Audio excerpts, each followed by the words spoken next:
So I'll stick around until the dire end of the meeting for that. Okay. And then, do you want me to take you off panel until that time? Yeah, yes, please. Okay. Yeah. Okay. Yes. I'm gonna go ahead and do that right now. Okay. And then Thank we'll you. call you back on the item. Yep. Perfect. Thank you. You're welcome. Thank you.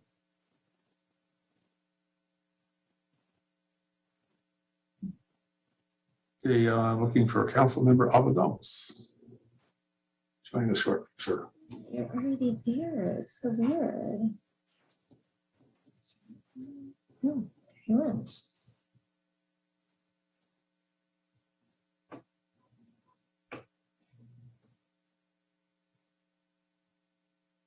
Recording in progress.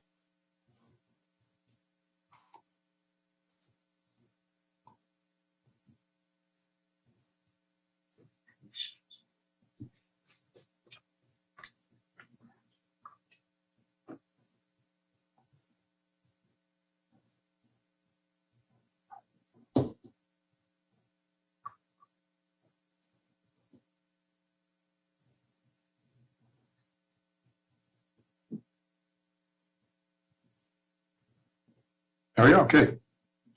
I see everybody is present with me, so I will call the regular city council meeting to order for September 7th, 2021. We have a flag, please, for the Pledge of Allegiance. We do.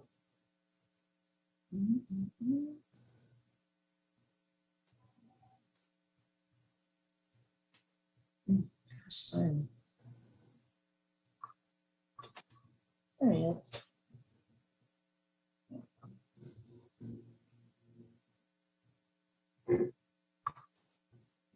Thank you. Please rise and join me in the Pledge of Allegiance. I pledge allegiance to the flag of the United States of America and to the republic for which it stands, one nation under God, indivisible, with liberty and justice for all. Thank you. Roll call, please. Okay. Councilmember Abudamos. Here. Councilmember Oro. Here. Councilmember Washington. Here. Vice Mayor Joseph. Here. Mayor Garcia.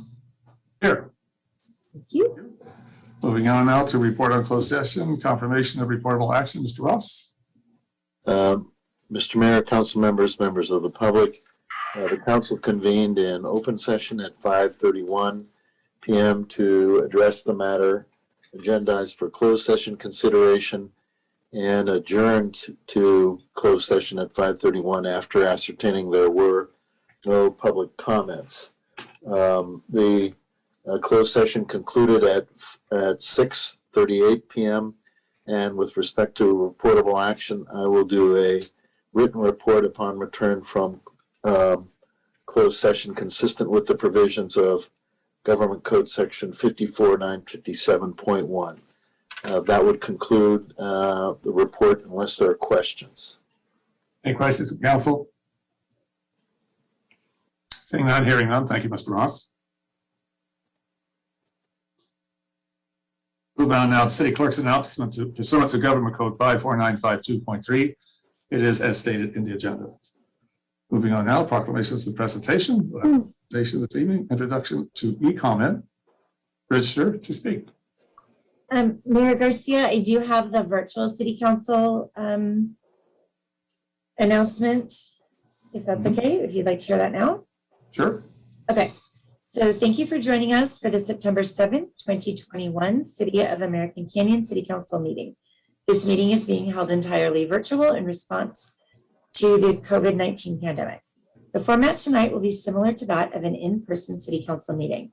In addition to the Zoom platform, the meeting is being broadcast on cable TV, channel 28 on YouTube, and streamed live on the city's website.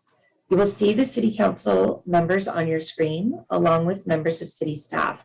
All members of the public will participate in a listen-only mode. Public comment is invited for non-agenda items during the public forum section of the meeting and on each agenda item. When the item you wish to speak on is called, please follow these steps to make your comment. When the mayor calls for a particular item and you wish to speak on that item, click the raise hand button if joining by computer. If joining by phone, dial *9 to raise your hand. When it is your turn, I will announce your name and invite you to speak. You may see a message saying the host would like you to unmute your microphone. If you get this message, click unmute myself to begin speaking. To unmute yourself by phone, dial *6 and begin speaking. Video will not be turned on, only audio. You have 3 minutes to make your comments to the City Council. At the end of your 3 minutes, I will ask you to conclude your comments quickly, and I will mute your audio once you're done. Please only press *9 to raise your hand for the item you wish to speak on, as raised hands outside of public comment time will be lowered. The agenda for this meeting is available on the City Council's page of City website. As is standard practice, community members are allowed to comment 1 time on each agenda item. All votes at tonight's meeting will be taken by roll call. We ask your patience and understanding if there are technical difficulties. This concludes my introductory remarks. Thanks very much. You're welcome. Is there a presentation for the evening? Sure do. Okay.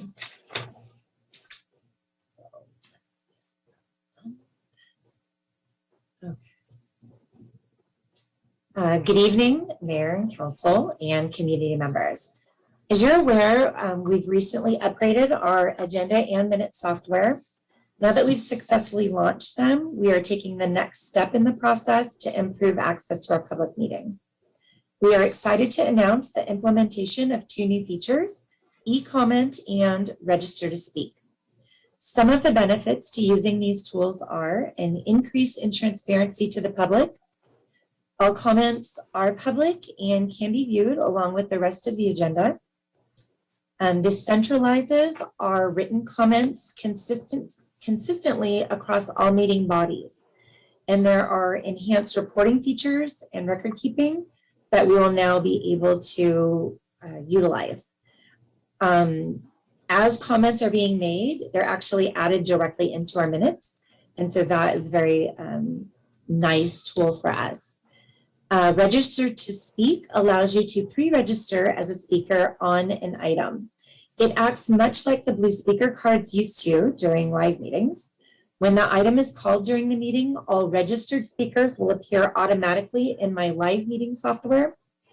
I will call each speaker, and when I do, their information moves directly to the minutes.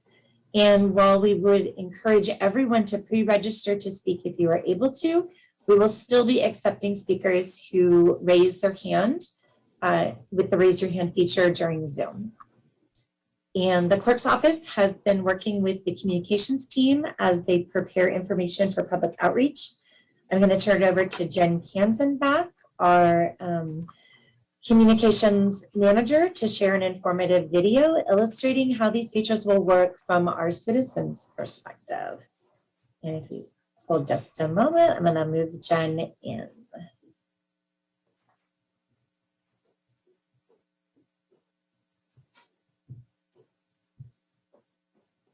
You're muted, Jen. Can you hear me? Yes, we can. Good evening, to see you. Mayor and Council and Good evening. staff, members of the public. I have a weird glare on me. I see that. I'm sorry. See if I can fix it. Sorry about that. Okay. So as our city clerk Teresa was sharing, I'm going to share a video with you. Just one moment.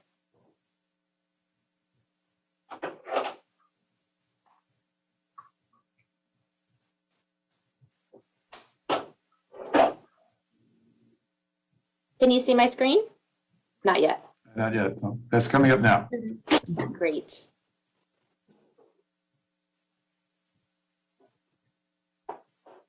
The City of American Canyon has launched 2 new online resources to make it easier to submit your input at public meetings, e-comment and register to speak. To sign up, go to Meetings and Agenda and select e-comment next to any agenda.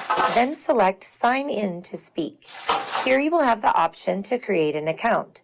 An account is required to use these features. To submit an e-comment, go to the Meetings and Agendas page and select e-comment next to the meeting agenda. Then select Comment next to the item you want to comment on.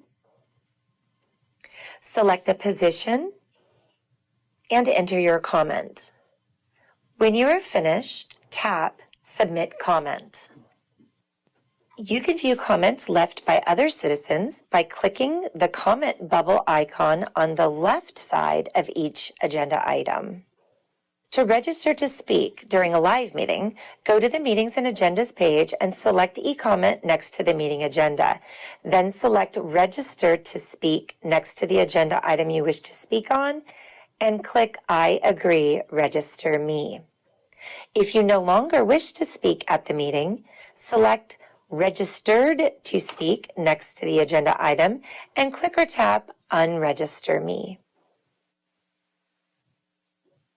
For more information, visit cityofamericancanyon.org/comment or contact the City Clerk's office at 707-647-4369. Thank you. Well, that's pretty straightforward. Very helpful. Okay, so the video really speaks for itself. Oh, 1 second. What is happening? I'm very sorry about that. So the video really speaks for itself. It's intended to reach a variety of users. We provided a visual and audio overview and included Spanish subtitles for anyone who would like to use them. Over the next 2 weeks, we're going to be spreading messaging about these new tools in a few ways. We'll be, of course, basing from our website as we do with all of our messaging. We're going to be providing the video and written instructions on our website, and then from there, publishing a social campaign to share that messaging. We'll also be sharing it in our upcoming newsletters and our upcoming utility bills. So we will be fully implementing the e-comments and register to speak at the next City Council meeting on September 21st, and we're happy to answer any questions that you may have. I have a question. Really, but what feedback have you got so far? I mean, to me, it looks very simple to be able to access that music. Councilmember Allen. Yeah, I have a question. That's super cool. First of all, I wanted to say, you know how much I love when you upgrade our technology. It's a really short question. Are the regular channels still available for individuals who want to comment and speak? So like, we've received public comments through the website. Is that going to no longer, now that we have it centralized to the agenda? And if people are on Zoom, I did hear Teresa say that they can still raise their hand to comment if they're on the Zoom. If they didn't register in advance, are they still going to be able to comment? Yes. And in person? Yes. So the e-comment is really for written comments, and we would like to direct all of the written comments through that portal because that's the way we're going to be able to capture everything and have accurate reporting in the end. So we are going to be phasing out the current form that people have been doing, basically hitting a link and kind of filling out a form that comes to us as a PDF. And I think this will be just as easy for them to be able to do. I think if there was someone that couldn't access it, they could call us and we would work with them. But we will not be publicizing any other ways to put written comments through to us, just because we want to be able to have everything in one place if we can. The register to speak, we would love it if people would pre-register, but if they don't, they can always raise their hand. And as we move into a hybrid model, then we will be dealing with people who are in person, who might pre-register if they want to, or people who are on Zoom still, who could also pre-register. It's just one more way of making things a little bit more organized when it gets time to the meeting. And actually, while you're talking, I'm remembering way back when we used to actually meet in person. We did have the little slips that people used to fill out to make a public comment. I totally Right. forgot about that being in Yes. this world. Yeah. Awesome, thank you. And then how do we council members get access to that? Are those going to be sent to us or do we go looking for them on the website? Yes. So ultimately, this will be, if you are using iLegislate right now to view your agendas, then you will see the comments through iLegislate in real time. So whenever somebody makes a comment, you'll be able to see it on your agenda right away. If you are not using iLegislate at this point, what we will be doing for everyone else is to populate the report at the cutoff of 3 o'clock and route that report as a PDF out to everyone. And we probably will still do that even though you're getting them through iLegislate, just to make sure that everyone's getting all their comments and seeing them. And then what we'll be doing following, in the upcoming weeks, we'll be doing some iLegislate training, really getting everyone up to speed on council so that you guys can use all the features of iLegislate that you may or may not even know about. And so that's going to be coming. But in order to get this out to the citizens sooner, we do have the workaround where we can publish a report and send it like we do now with the PDFs. Thank you. Sure. We're excited. Me too. Councilmember Washington? My real quick question, and I know Mark was before me, but I'm just curious about how long will they be archived, or will they be archived with the rest of the minutes and agendas? Yes, so actually, I did, so we've had a test meeting kind of up. You might have noticed it if you were on the website, and some people have actually gone in there and created accounts because they were able to access it. And so our plan is to, again, post a test meeting for the next couple of weeks until we publish our agenda, and encourage citizens to get on there, create their accounts, see how it works, make comments if they want to, just to get people familiarized with it. But what happens is, following the meeting, we will run a full report of everything, and then that information ends up populating in the archives. If you see here, when we did this city council meeting, we actually added the comments that were PDFs from the regular sources, and you will see them under minutes. It's now titled documents, but it's in the minutes column. So once those load to the meeting that is archived, the next day we can go in and load them all up, and people will have access to those comments, the comment report, and the agenda side by side indefinitely. That's not going to go away. And then once our minutes are added, it will be added to that same place.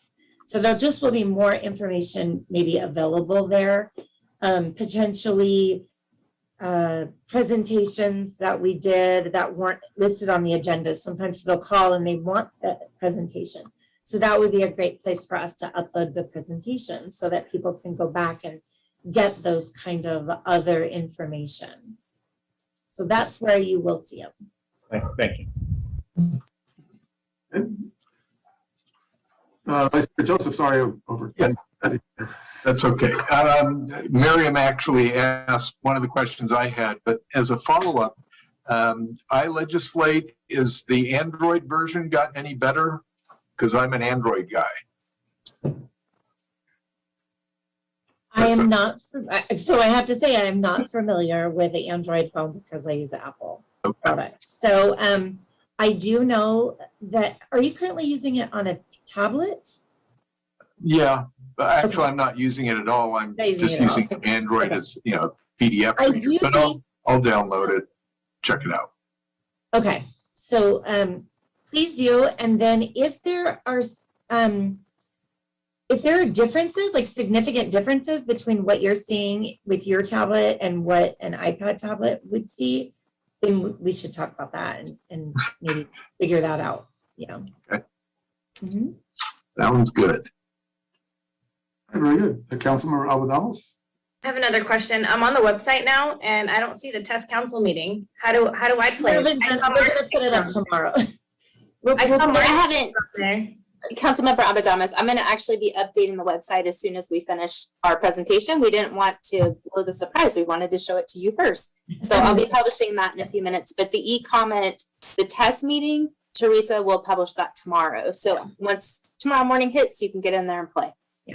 And then also I can see the minutes section, the archive meetings. I see public, non-agenda public comments, items 9 and 11 comments, item 10 comments, item 15 comments. So how do you get the entire set of minutes? Is it just going to show you the Well, comments? So those minutes aren't approved yet. Oh, that's So fine. when you approve them today, then we'll be uploading the minutes. And they'll just be in that same drop down. They'll just be in the same place. And that's actually something that we just learned how to do when we were going through training for e-comments. And we were like, we could have been using this the whole time. So we definitely learned a lot too. And I think it's going to be a lot cleaner and save time. It's going to be save staff time. And I think public will like the transparency. Further utilize the technology we have. That's great. Yes. And Mayor Garcia, I do have a comment from the public. Mhm. Maria Amazuka.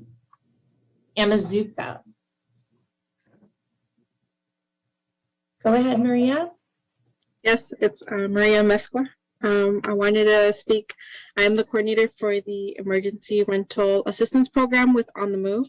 And I want to briefly speak on the California COVID-19 Rent Relief Program. Okay, let me stop you just a moment. I'm sorry, you had your hand raised a bit early because we're still on Okay. the item.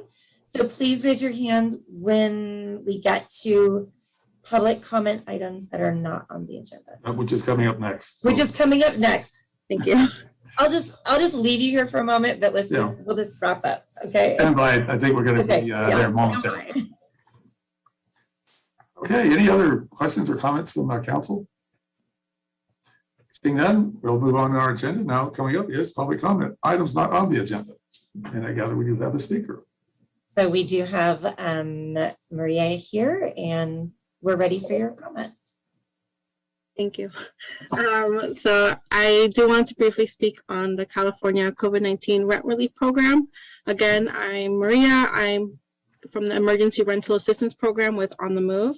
So our organization right now is working along with Fair Housing Napa Valley and Napa Valley Family Centers, and we're joining together to assist tenants throughout Napa County with the California Housing is Key application. This application alleviates tenants who may be behind on rent and utilities due to COVID-19 reasons or have future rent and utilities and they are unable to pay for due to COVID-19. This application, if approved, would cover 100% of the requested rent and utilities in an effort to keep tenants housed. So we are encouraging members of American Canyon to call our number 707-277-2721 to receive pre-screening and application assistance or with any technical questions regarding the application if they're applying on their own. And we do want to emphasize that participating in this program, regardless of immigration status, is not considered a public charge.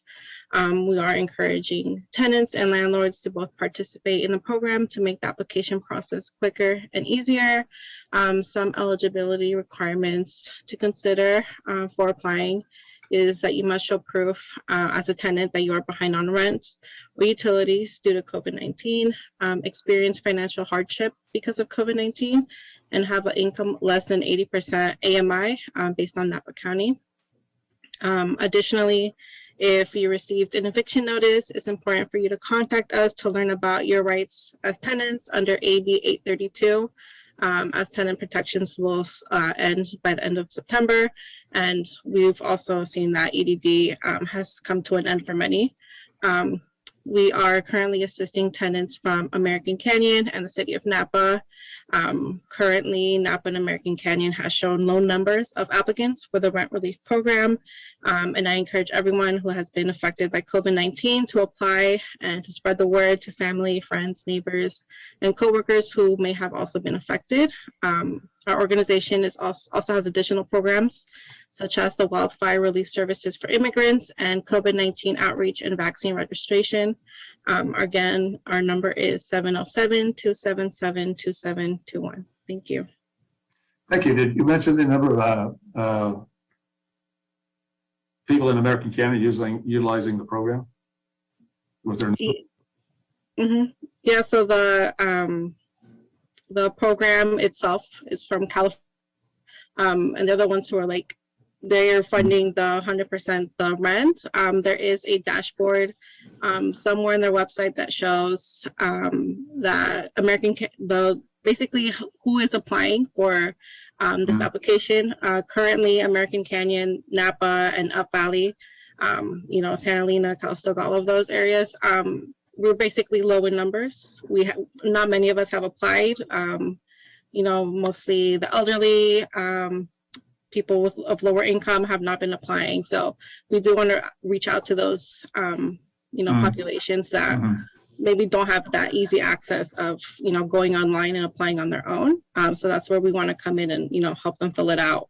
If it's in person or over the phone, we can help them. Thank you. Okay, maybe we can put something on the city webpage to help people find out how to get the help they need. Thank you. Very good. That'd be helpful. Thank you for your presentation. Any other- Yeah, I had a question. Maria, thank you for your presentation. I just wanted to ask, can you send us being the council members, a short email with just your contact information, maybe a website, so that we can refer people who ask us personally as well? Yes, I've been in contact with Jen, so she's been very helpful, but I'll make sure to also send you guys more information. Thank you. Any other public comment on items not on the agenda? Yes, we do. We have Jason Kishna. Mhm. I'm gonna pull him over in just one moment.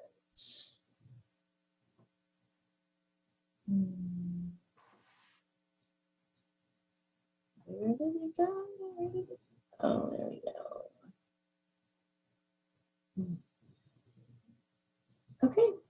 Okay, Jason, you are muted. Hello, good evening. Good evening. In mid-October of last year, this council agreed to re-examine the cannabis ordinance in 6 months. Here we are almost a year later, and I've submitted multiple public comments via email about it during this period, but there seems to be some reluctance to fulfill this promise.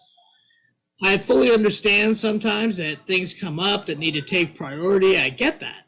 But after so much time has passed and cannabis still hasn't come up, I'm starting to wonder if it ever is going to come up.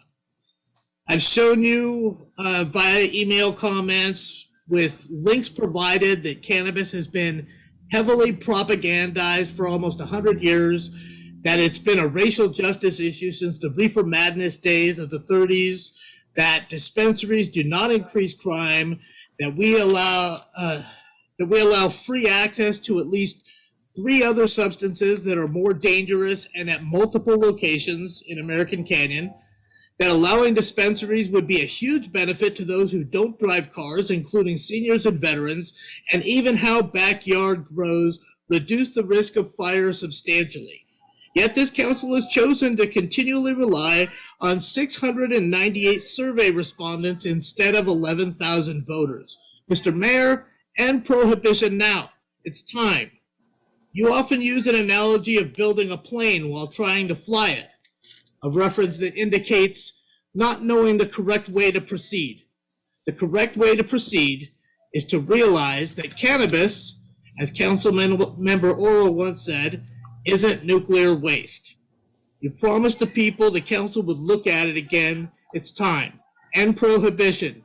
Let people grow what they want within the restrictions of the Adult Use of Marijuana Act, and allow dispensaries. Allow them in the city center, right next to the wine bar. It's time. Thank you. Very good. Is there another speaker? Yes, there is. We have Beth Marcus.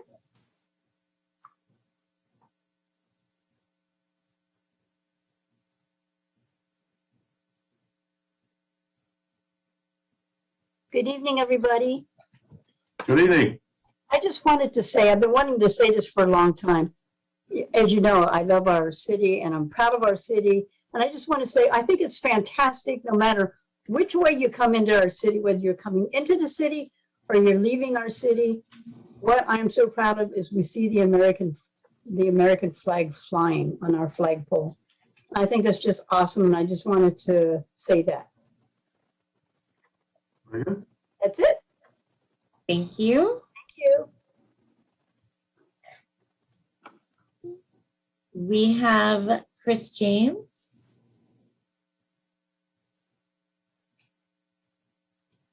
Go ahead, Chris.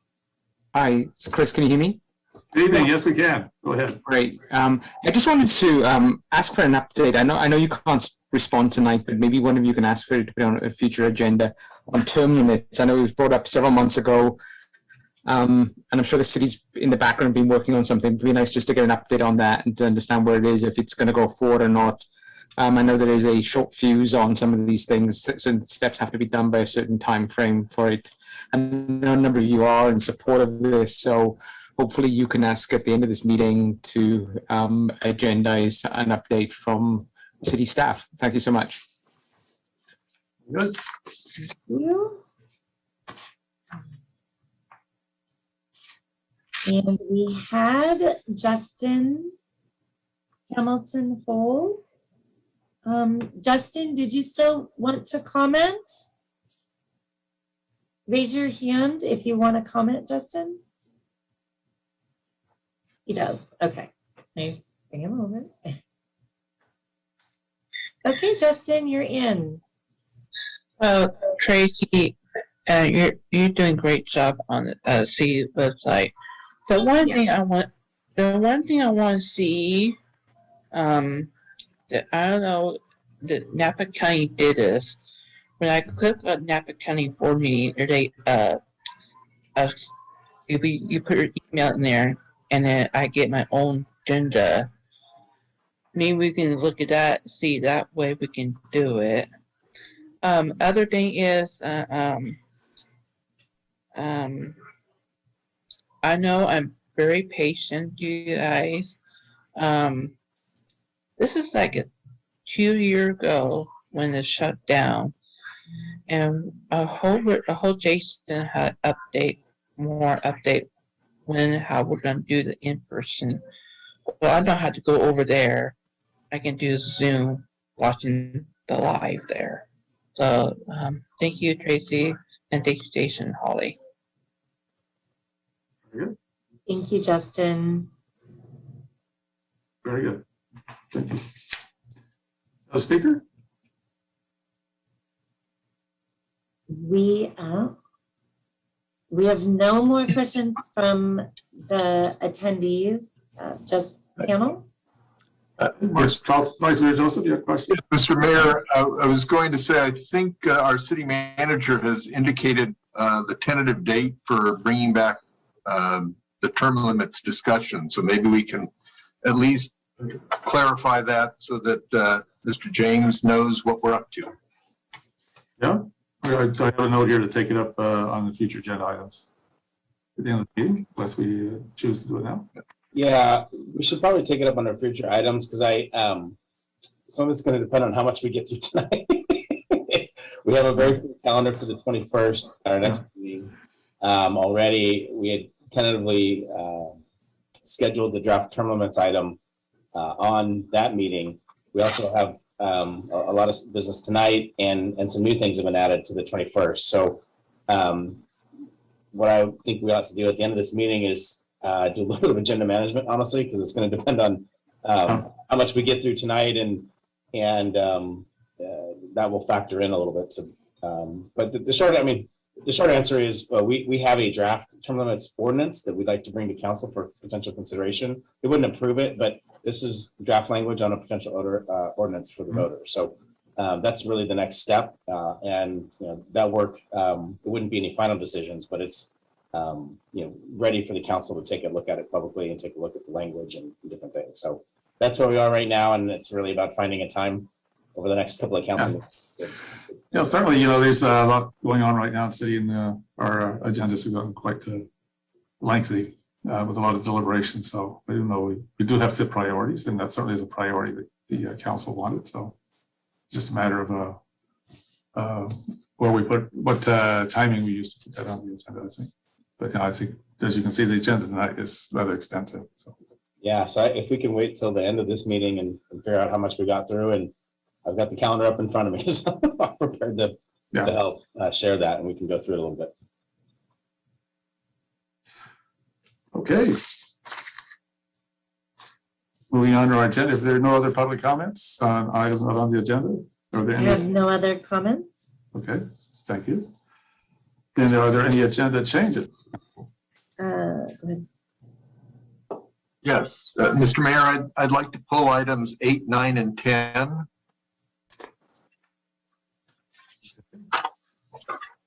From consent or? On consent. Okay. Okay. Could I offer, maybe we take up item 9 first, then item 8?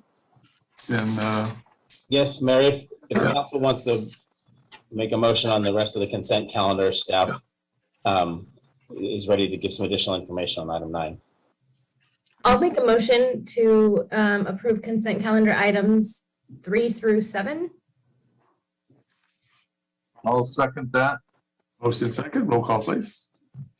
Yes, I'm sorry, was the second Vice Mayor Joseph? Yes. Okay, thank you.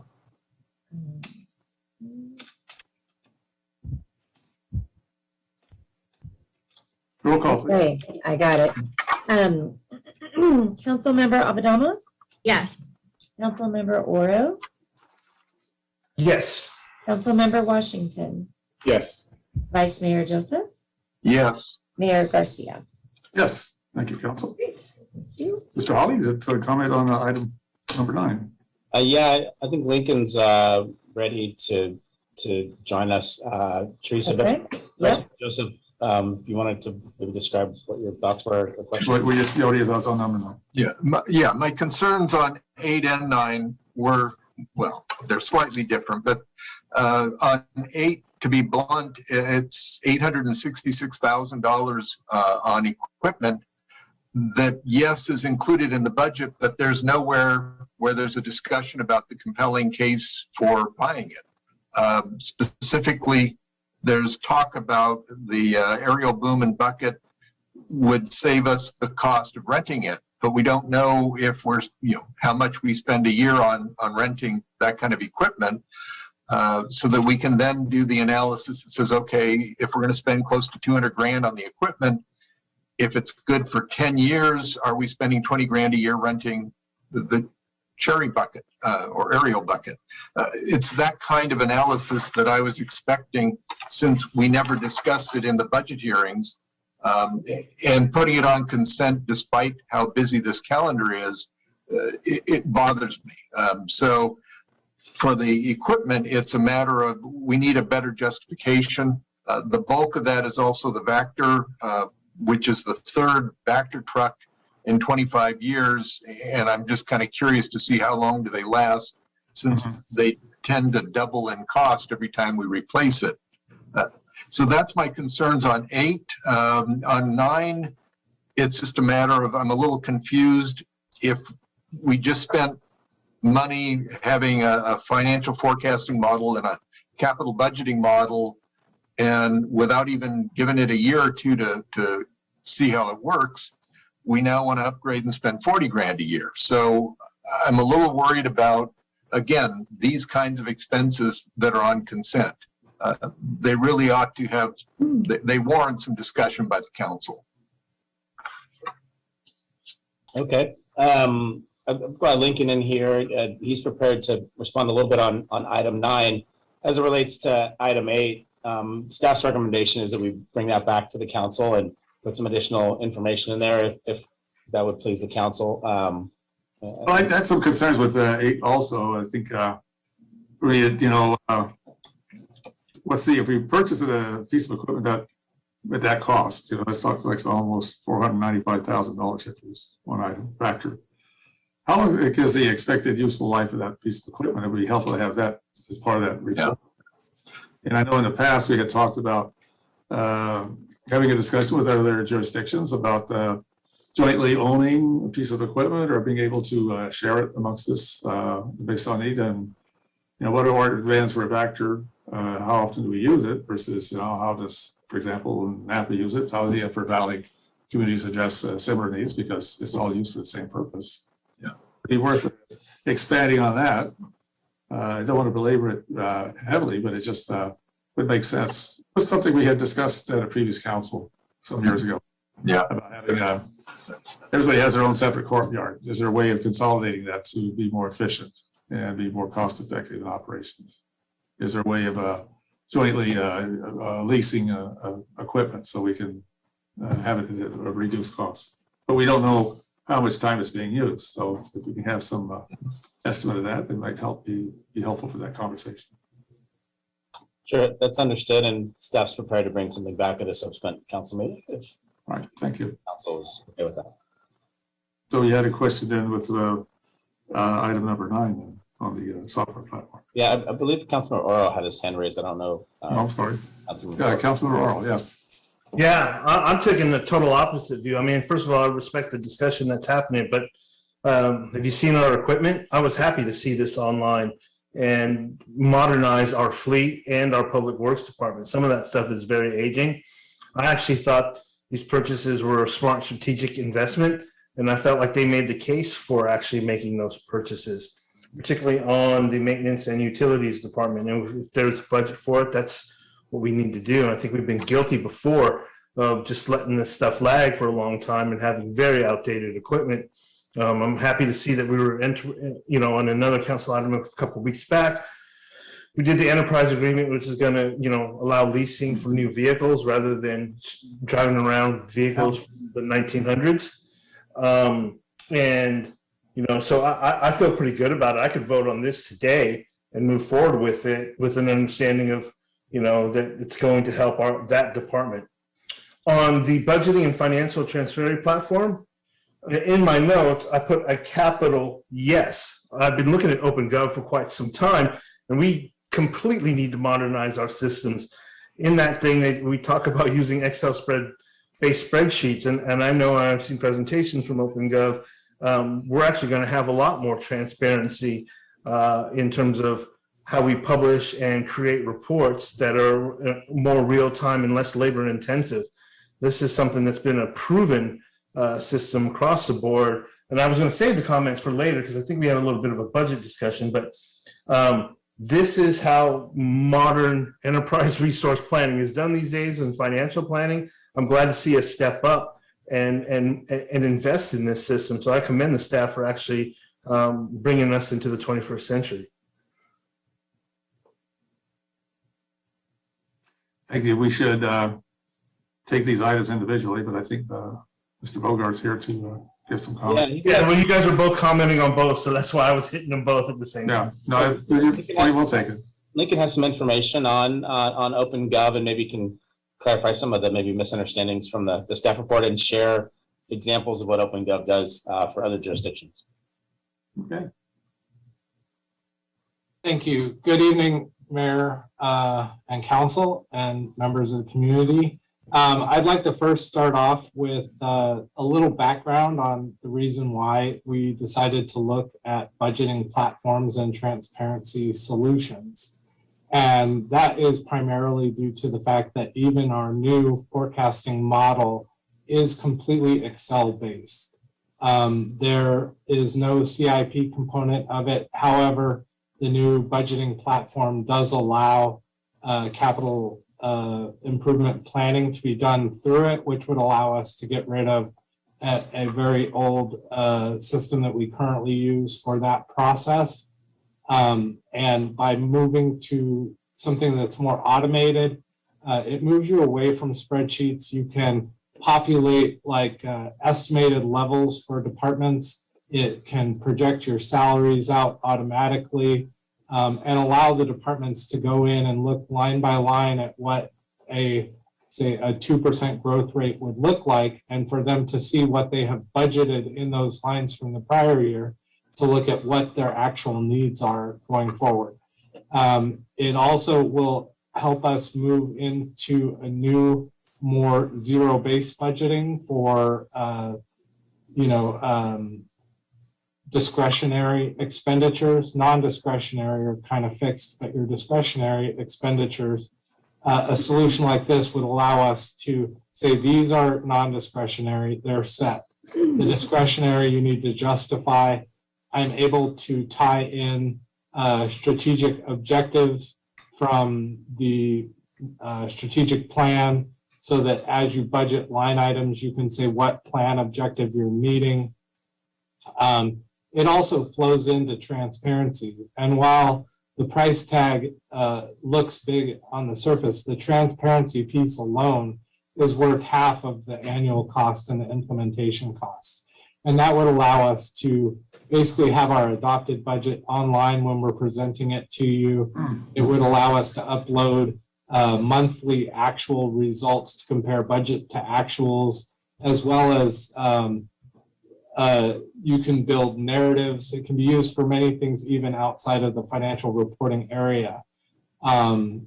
There's also historically a trend to implement an ERP before a budgeting system. However, this has kind of been turned on its head by OpenGov, and many government organizations are implementing the OpenGov budgeting platform first because it has a tool that allows you to map out trial sets of new charts of accounts. So when you implement an enterprise resource planning system like we have Springbrook right now, when you choose your chart of accounts, your fund, your department, your division, that's set. You can't change it. It'll take a year or two or more to do that going forward. However, with the OpenGov budgeting platform, you can model out different scenarios, change your charts around, and have it backward compatible so it can look back and you can analyze what the results look like to see if it's going to work before you actually implement your enterprise resource planning solution. One final thing is that in this process, we've made sure that it is able to integrate with Springbrook as well as any other ERP systems that we may be considering as we go forward. But I did want to take a moment to kind of illustrate what it's like. So we have improved our budget book from last year to this year to have little tabs on the side that allow you to click and go to different areas of the budget book. And you can click department to department and whatnot. So that's a step up from where we were. But again, we still built all of this using Excel, and these are Excel tables that we have brought in. Now, if we go to, say, the town of Yountville, you get visualizations. So you can have your budget where you go into narratives. You can say, you know, I want to drill into the expenses. It'll bring it in here. You can see like, what are my personnel costs? You go in here, then it tells you salaries, benefits. You know, it even has the ability to break it down by department or fund. And you can really create these interactive tools in any method that you want. Another example is the County of Napa that also uses the OpenGov platform. And they have little, you can drill into all of these different pie charts, graph charts. You have your narratives that talk about what it's about. You can have it in like an actual chart form or a like a kind of a table form, and you can drill into those. It really, it can be interactive. Like as you hover, it can tell you what percent and dollar amount things are. You can analyze cash the same way as to how it's fitting. So the opportunities are really endless. And the transparency is something that we have heard as a goal or an objective of council in the past. And this measure was our way of trying to meet that objective and also to really bring us into the current best practices in government.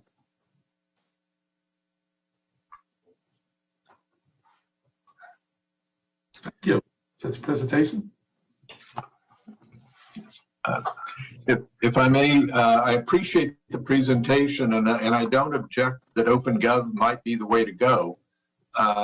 My concern is that we were kind of making, well, I'm assuming making a very big shift in how we take care of our finances all on consent. So I appreciate the presentation, two questions. Number one, there's a discussion about the $83,000 that was going to be used to analyze alternatives.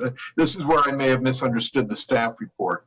Is the money that we're talking about for the one-time and the annual, is that the money we would have been spending to upgrade Springbrook, or is that money that we were going to use to analyze different software packages and platforms? Well, that was actually for the Springbrook upgrade. However, as we went in to analyze the situation in communications with Napa City, Napa County, and some of the other jurisdictions, there is a push to get all of Napa County's jurisdictions onto a system that they recently went to. And that is something that we are looking at as a possibility. So it put us on a hold for that. And when we spoke with OpenGov about this solution and learning that it would allow us the ability to actually try out new mappings for chart of accounts, we felt that it was a very smart decision to move in this direction so that we aren't stuck with either just the same chart of accounts we have or something that we haven't tested when we go live.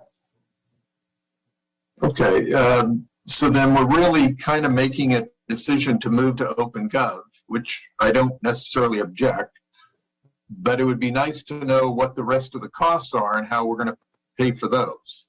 Right, I have a spreadsheet that analyzes the costs that we have in all the different platforms throughout the city that really don't communicate with one another, and whatever ERP solution we choose.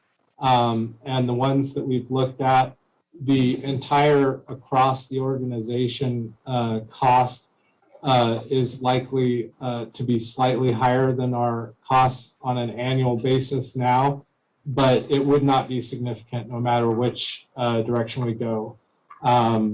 With Springbrook, you know, there is an extra cost for going to the cloud and maintaining on the cloud, which is where their new version is. So there would be an increased annual cost there.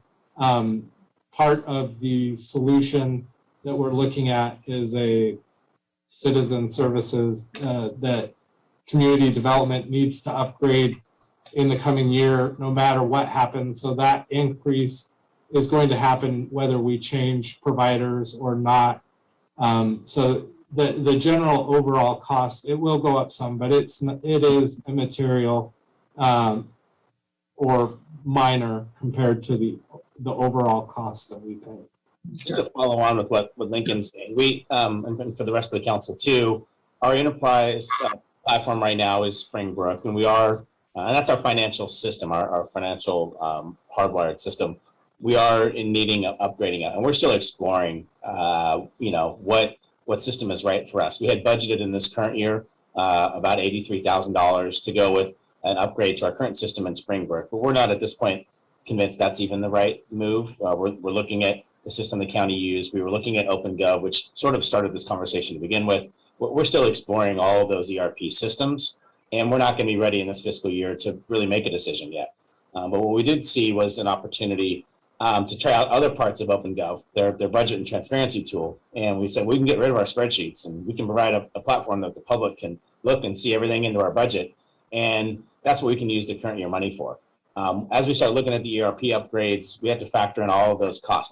What's going to be the implementation cost? What's the annual cost? There's 2 or 3 platforms we're looking at, and that's going to have to come into a decision-making process. But we're not at that point where we've even analyzed side by side all of the attributes and the costs and the implementation and all of that. We're still in the exploratory phase with those different programs.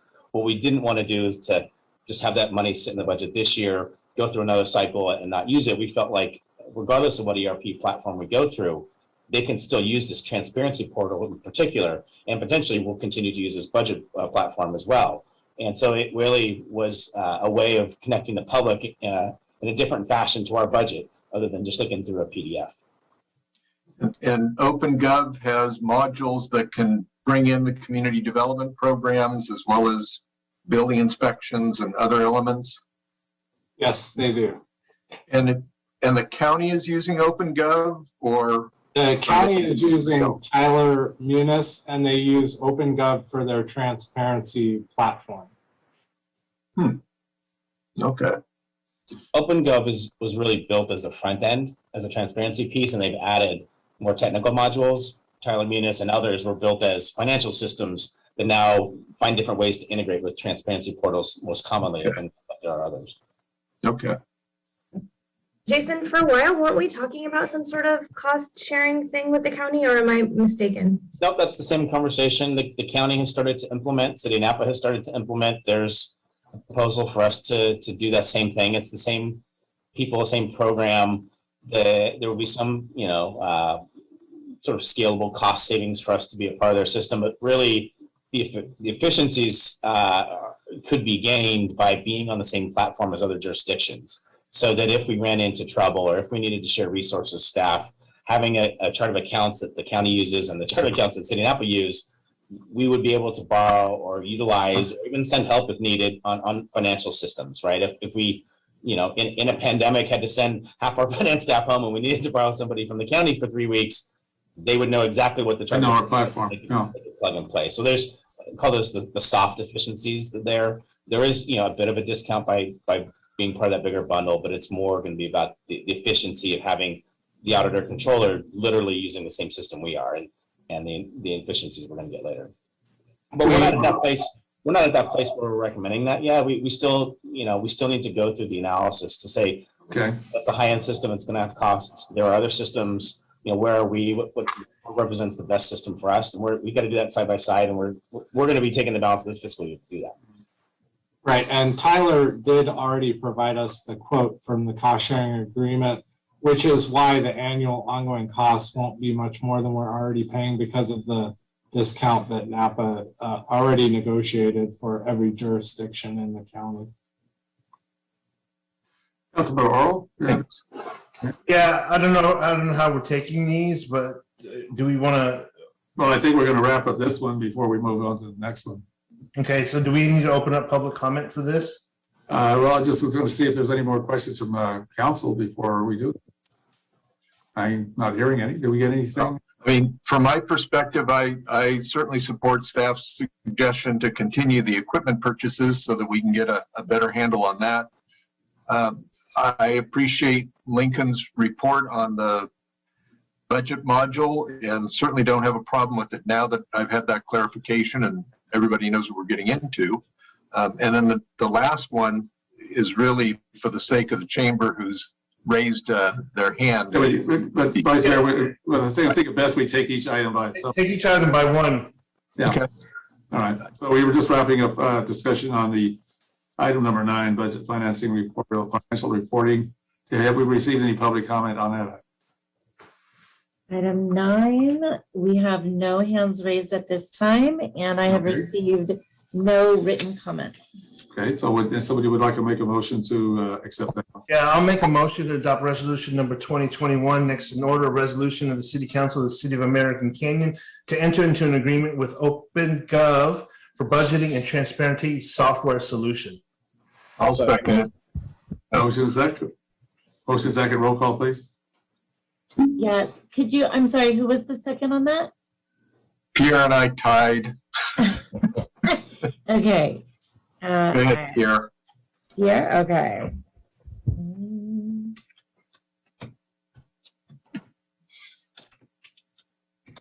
Okay, and your roll call is Councilmember Abadamos, Yes. Councilmember Oro, Yes. Councilmember Washington, Yes. Vice Mayor Joseph, Yes. and Mayor Garcia. Yes. So the next one in order we pick up is number 8, new equipment purchases for maintenance and utilities department.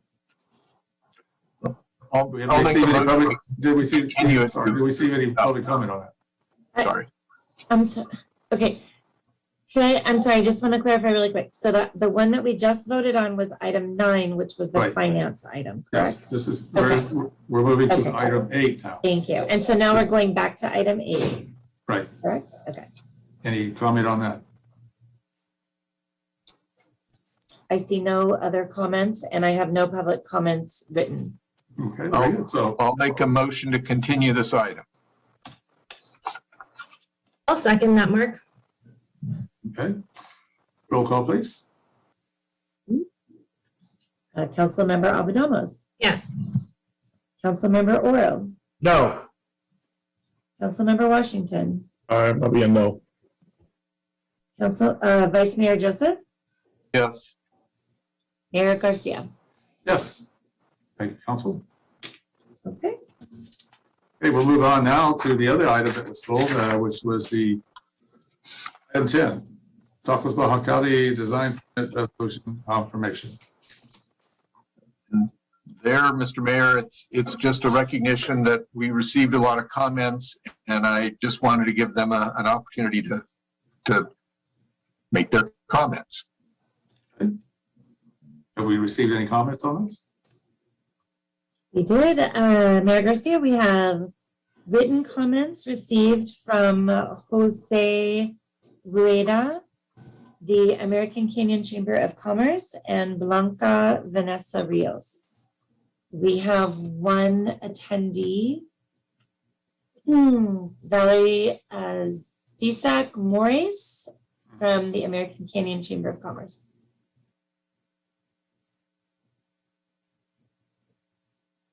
Valerie, you can go ahead. Hello, thank you everybody for giving me some time tonight to speak. I appreciate you pulling this item from the agenda for me, Councilmember Joseph, so thank you for that. You know, on the Chamber of Commerce, a lot of people don't really know what our role is here in American Canyon, but one of the things we strive for is to be an advocate for local business. We are somebody that supports new business, we support growth, we support change, but sometimes there's situations that occur that will cause some of the businesses or chamber members in town to have some concerns. And unfortunately, bringing in the Tacos Baja Cali food truck has been a situation where I've been receiving phone calls and emails with concerns from our current existing small business restaurant owners. For instance, we have 3 family-owned Mexican restaurants here in town. All of them are operating within our city limits. They are paying rent. They're paying high prices for employees, you know, services like grease removal, inspections that occur through the county, having to keep gray water waste, and other services that are an additional cost to running a business. Because of this, they have to have a higher priced product while they're selling. And when you bring in a taco truck that is serving the same type of food, but are able to serve it at a lower cost, it creates some concern within our existing businesses. It's been brought to my attention that these restaurants have already noticed a decrease in their lunch services, putting their numbers at numbers they have not seen even during the pandemic. So it does raise red flags as the chamber CEO, hearing that our businesses are being affected so drastically. I'm hoping these are just because it's a new truck and people are just really excited to get out there and try it. I'm hoping over time this does level out, but that's not something that we can guarantee. I'm here tonight to speak on behalf of my chamber membership and ask that you take a suggestion into consideration for relocation of the Tacos Baja Cali truck, and you give them the permits to operate in the Green Island Road District, where there's 8,000 employees that do not have any place to eat lunch. They're on strict time limits, and they are not able to make it all the way out to the restaurants here in American Canyon and back to their jobs within the 30 minutes. We definitely want to support Tacos Baja Cali. We're happy that she was able to put together a new truck. We would like to support her, and we feel that a better place for her taco truck would be on the Green Island Road District instead of out on the Broadway District plan. You know, there's also been concerns raised that the current existing restaurant owners have applied for taco truck permits or brought the awareness to the city of American Canyon that they were interested in these permits with no response and able to get them, and then allowing another business to come in and obtain the permit is something they also have concerns of. So I just want to make that said. I want to speak on behalf of the membership, on behalf of the small business community, and bring awareness to the city council. I apologize for not being at the August 17th meeting, where I know this was an agenda item. Unfortunately, the Chamber of Commerce was not informed that there was an appeal on the planning commission's decision. So therefore, we were not prepared to show up and give public comment. But after we learned that it had gone through, we wanted to come forward with maybe a chance that we could just spread some light on our concerns for this taco truck here in American Canyon. Thank you very much. Thank you. Any other comment? We do have another. I have Blanca Rios. Okay. Blanca, go ahead. You're on mute. Yeah, there you go. Hello. Hello. Good evening. Hi. My name is Blanca Rios, and I'm one of the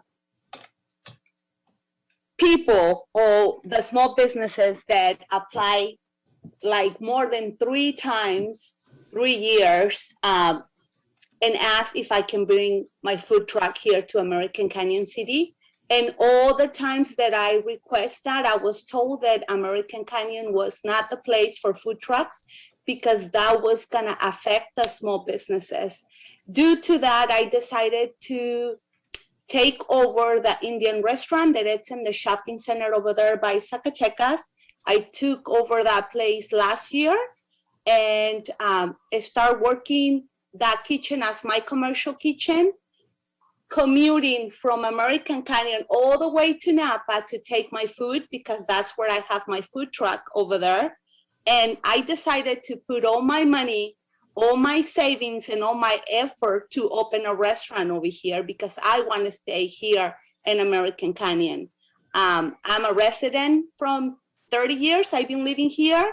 I love my community. I know that we need some places to eat good food. And, you know, I wanted it to bring that to the table. I wanted it to bring that to the community. And I'm very disappointed, honestly, that now that I make that move, you guys decided to bring a food truck.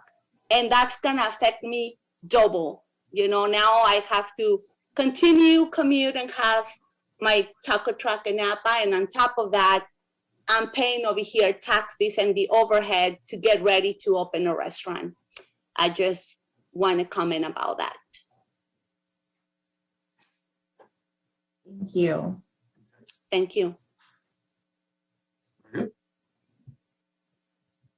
Any other comment? I have no other hands raised at this time. Okay, all right. Well, we return to council for further discussion. I don't know what time, what point in time your request for food truck was, but I know it was controversial. And then we had some discussion on the Broadway district specific plan, and we came up with an idea that taco trucks were agreeable in certain areas in the business area.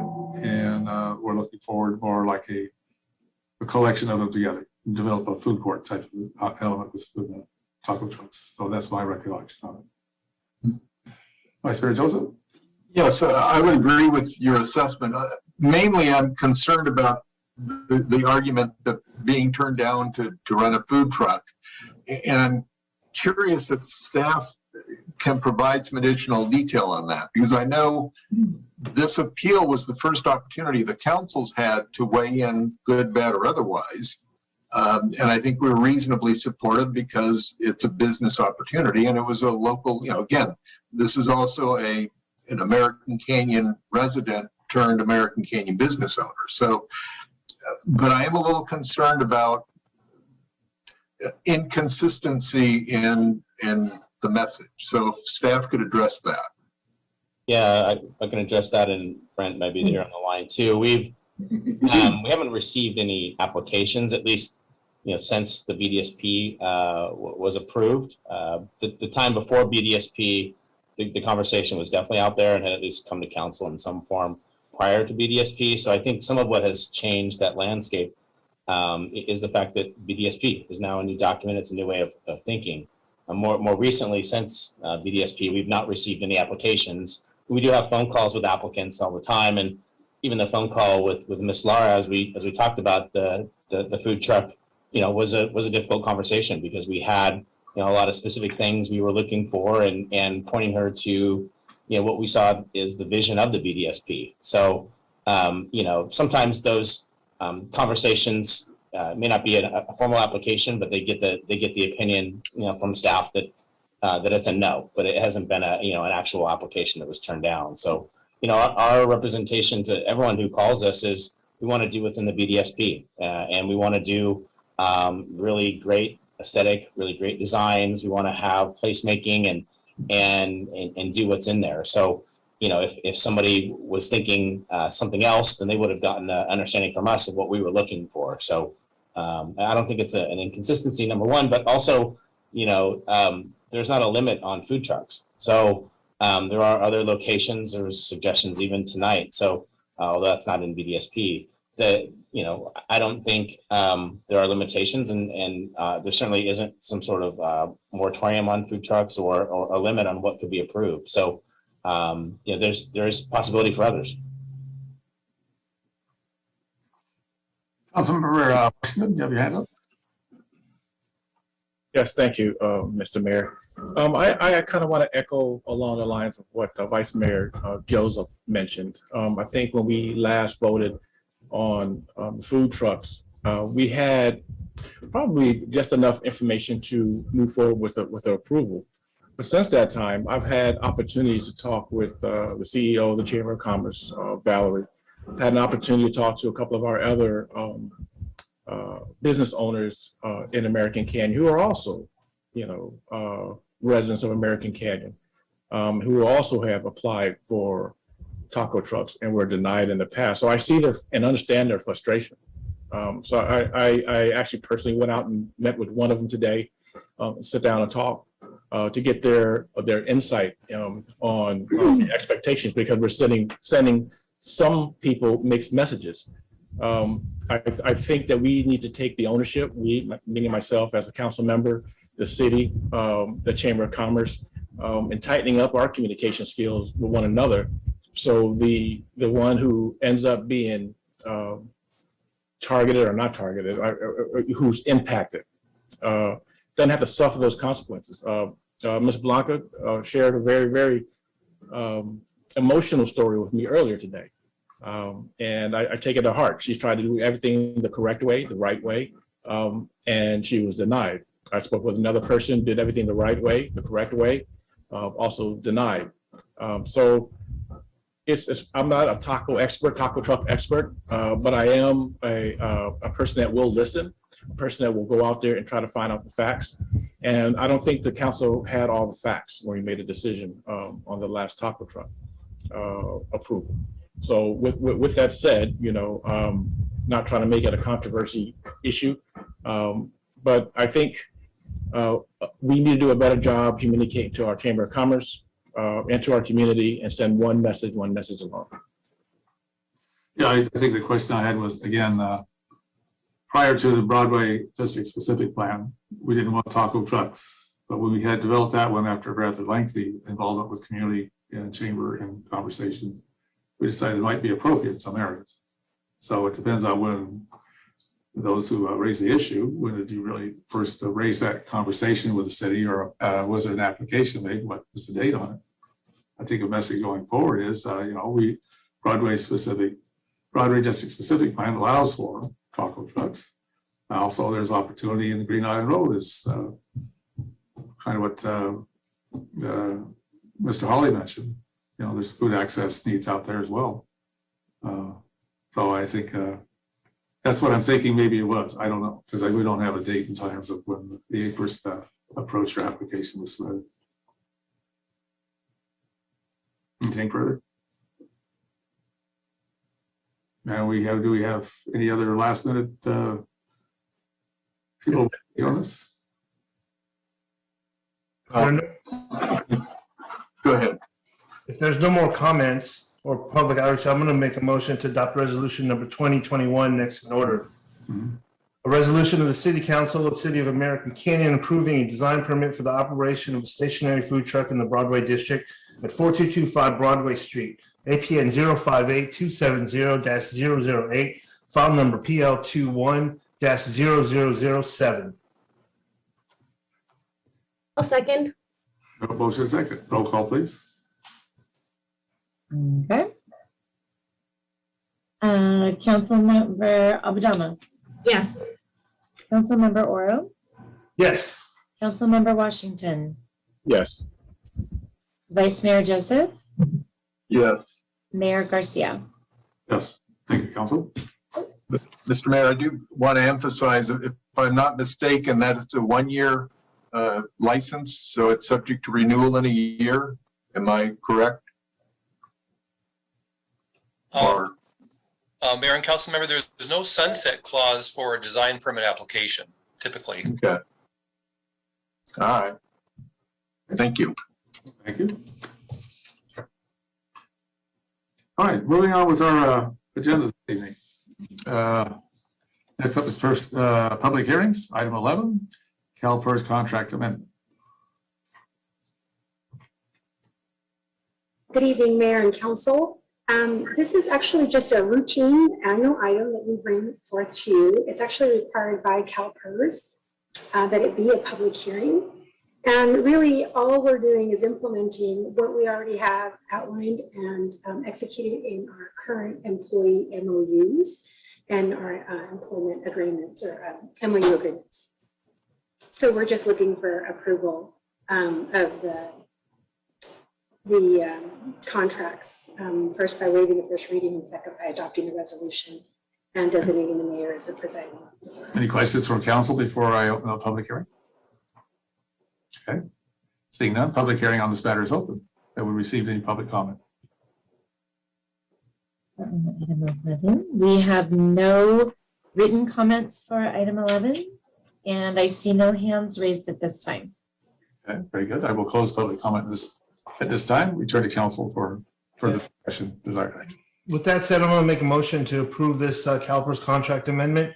Just wanted to make sure I'm doing this correctly. I'm making a motion for the ordinance amendment to the contract first. Is that right? Or am I looking at the resolution? Oh, that's an exhibit. So it's items 3 and 4 and are the 3 things that were, or just 2? It's just two. It's waive the first reading, read by title only, and then it's adopt the resolution designating the mayor as the presiding officer. And this way you can sign the resolution. All right, so stop me if I'm reading this wrong. So I'm going to make a motion to adopt resolution number 2021 next in order. A resolution in the City Council of the City of American Canyon designating the mayor as presiding officer. This is the correct one? Correct? Yes. All right, approving and then authorizing the presiding officer to sign that certain resolution of intention to approve an amendment to the contract between the Board of Administration, California Public Employees Retirement System, and the City Council of American Canyon. I'll second. Motion second, roll call please. Yeah. Councilmember Albanamos, Yes. Councilmember Oro, Yes. Councilmember Washington, Yes. Vice Mayor Joseph, Yes. Mayor Garcia. Yes, thank you. Second matter we need to address is Is it the resolution of intention to amend CalPERS contract? Nope, it should be the ordinance. The ordinance, yeah. ordinance. Wait, first read by title only. And introduce it. Yes. Somebody Yeah, did. I can do it. I'll make the motion. Okay, go ahead. I'll make a motion that we waive first reading and read by title only and introduce an ordinance of the City Council of the City of American Canyon authorizing an amendment to the contract between the City Council of the City of American Canyon and the Board of Administration of the California Public Employees Retirement System that will implement cost sharing per the negotiated contracts for all classic local miscellaneous members in the Teamsters Local 315 General Unit and Teamsters Local 315 Mid-Management Unit and members of the Unrepresented Compensation Program Unit. I'll second. Okay, motion second, roll call please. Councilmember Albanamos, Yes. Councilmember Oro, Yes. Councilmember Washington, Yes. Vice Mayor Joseph, Yes. Mayor Garcia. Yes. Thank you, council. Moving on to item 12, general plan amendment, land use element, climate change. Thank you, Mayor and council members and members of the public. I'm Brent Cooper, Community Development Director, and pleased to introduce a general plan amendment to incorporate climate change and adaptation policies into our general plan. And I have a brief presentation to share with you.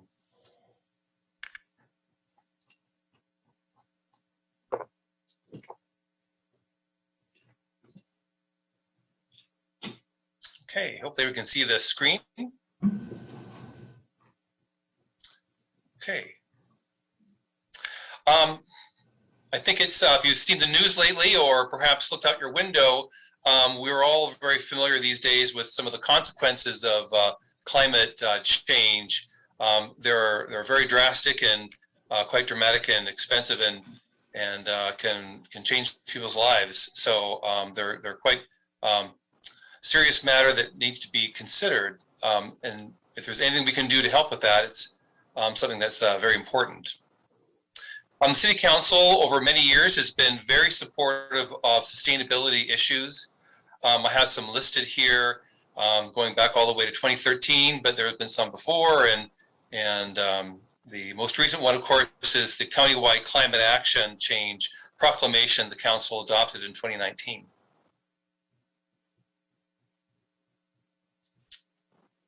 So as we look at what does cause climate action change here in California, transportation is the single largest source of greenhouse gas emissions in California. And if we look at passenger vehicles, it's one of the single largest among those transportation sources. When we look at what to do about that, of course, we have our moratorium on fuel station approvals, but in order to go forward with permanent policies, it has to be consistent with the general plan. Our general plan is the constitution for development, and all of the ordinances that fall from that, such as the zoning code, have to be consistent with the general plan. And so there is tremendous weight in which gives the city latitude to adopt general plan policies, particularly through the state constitution. When we look at our general plan, there are no climate action policies, adaptation, and such in there today. And so in order to go forward with a permanent ordinance on fuel stations from the policy perspective of climate action and adaptation, it is necessary to have policies that speak to this issue in the general plan. Just kind of to give you a very brief tutorial on the structure of our general plan, each of the elements, I have the land use element listed here, has a structure for providing information to address certain issues in the general plan. And it goes from the very general to the specific. And each of these aspects of the element you'll find throughout the general plan. So it begins with looking at opportunities and constraints, very, very general overview, and there's a number of them in the land use element today. And then goals, which is more of a general expression of our values. Objective is a little more precise than a goal. Policy, of course, is more specific commitment. And then I'd mentioned the zoning code. It's actually kind of part of the general plan in that it's an implementation program of the general plan.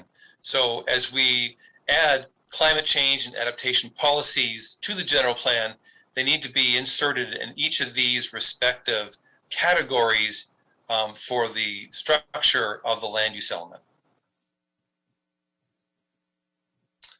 So we've had a couple workshops and a public hearing with the Planning Commission on this topic. The most recent one was in June 24.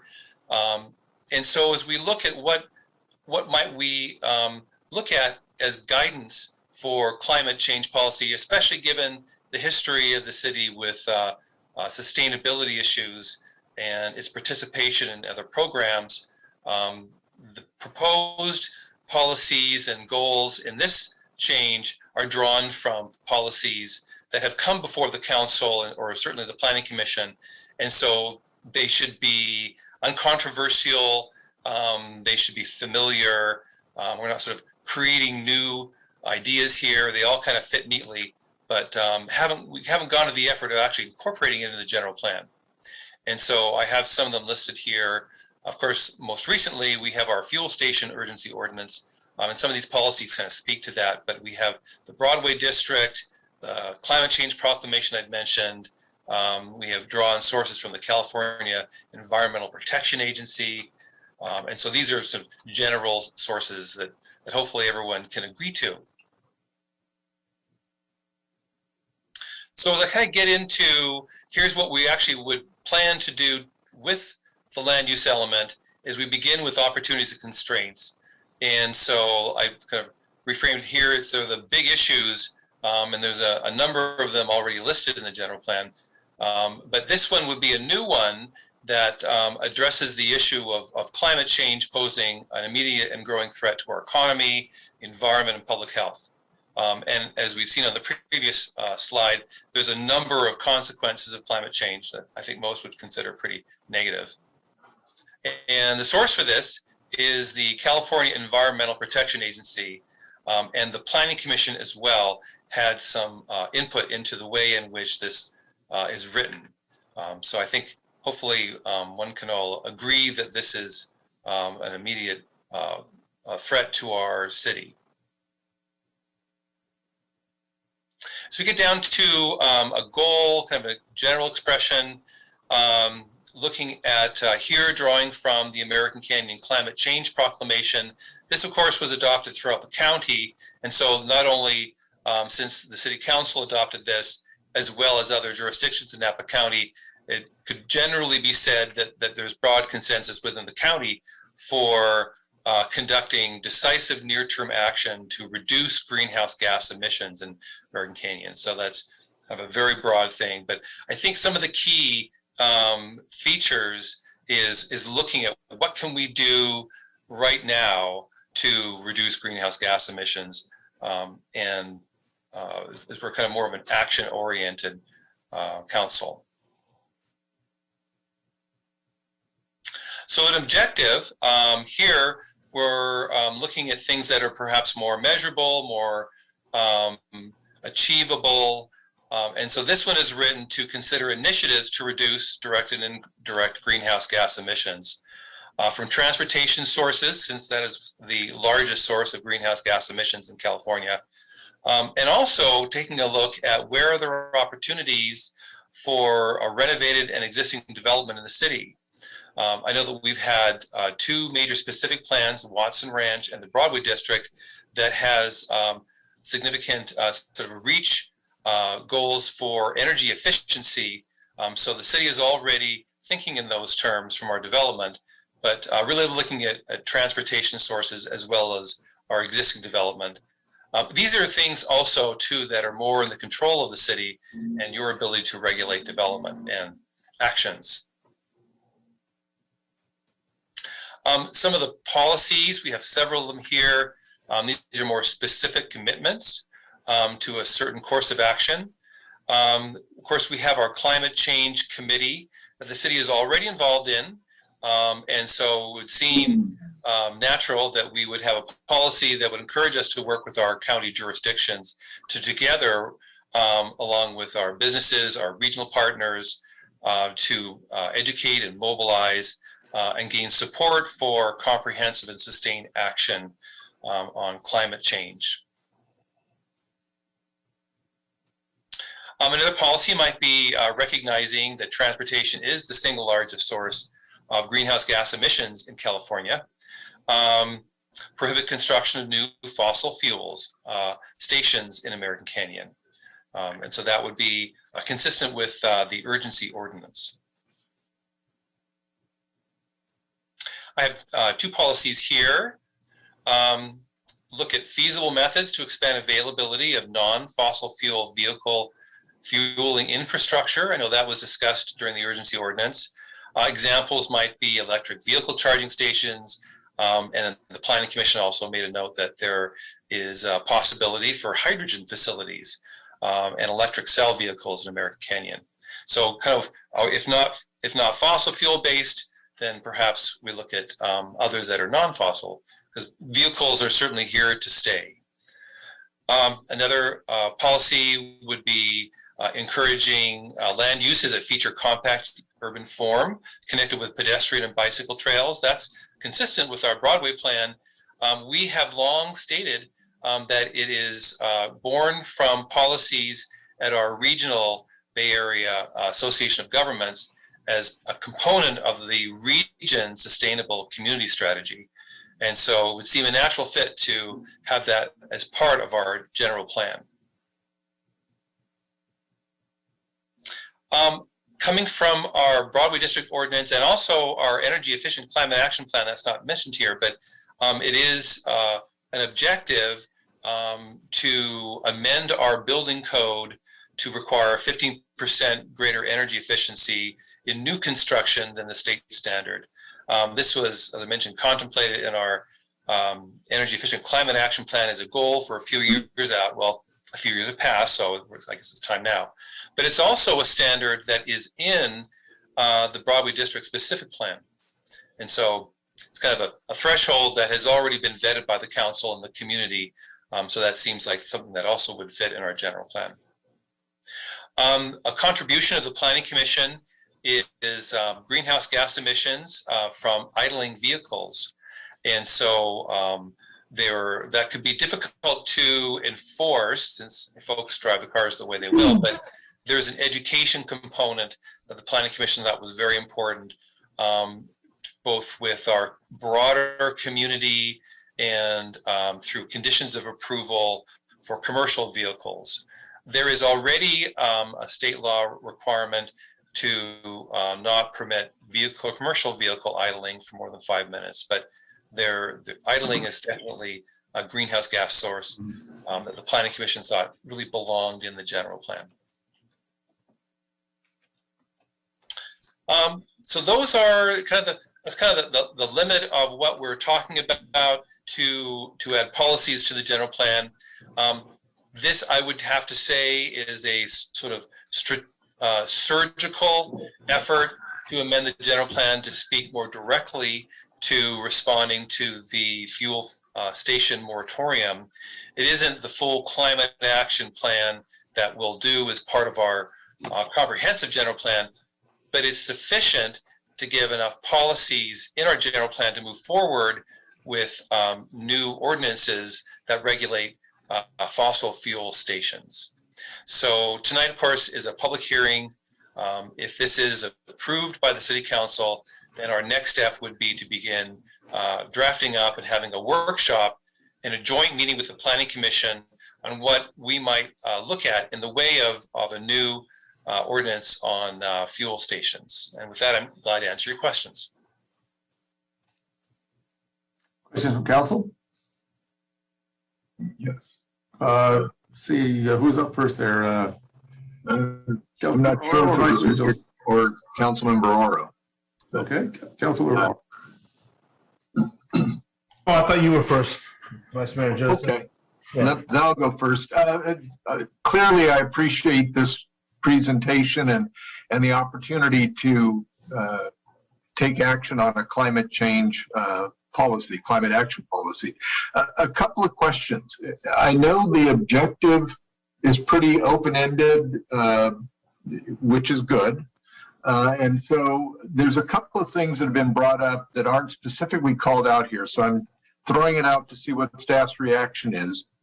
If we adopted this and then we wanted to consider a local reach, an all-electric building code standard, do we have the authority under the general plan, under the overall goal of decisive near-term action to reduce GHG emissions, even though it isn't a specific policy?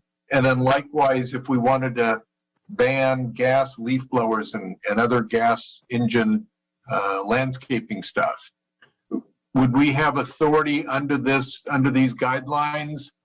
Or is it the kind of thing we could do because we have, police powers in general? I think I'd like the city attorney to weigh in on this. I know that it's important to have consistency between your ordinances which implement the general plan and the general plan policy. There may be on the issue of a reach code, given there are so many jurisdictions throughout California that are already doing it, it may be bigger than our general plan. So I think I'd like to have the city attorney kind of weigh in on that question. I think I'd take them in reverse order, Mark.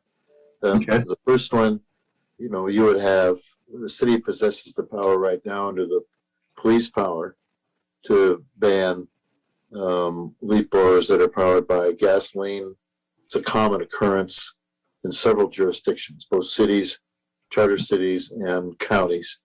With respect to the REACH code issue, I think the concern there is if you go beyond, you know, you can have a general plan policy, but the general plan policy can't conflict with state law. So I think that's why there's a specific provision about the kind of building codes that could be adopted.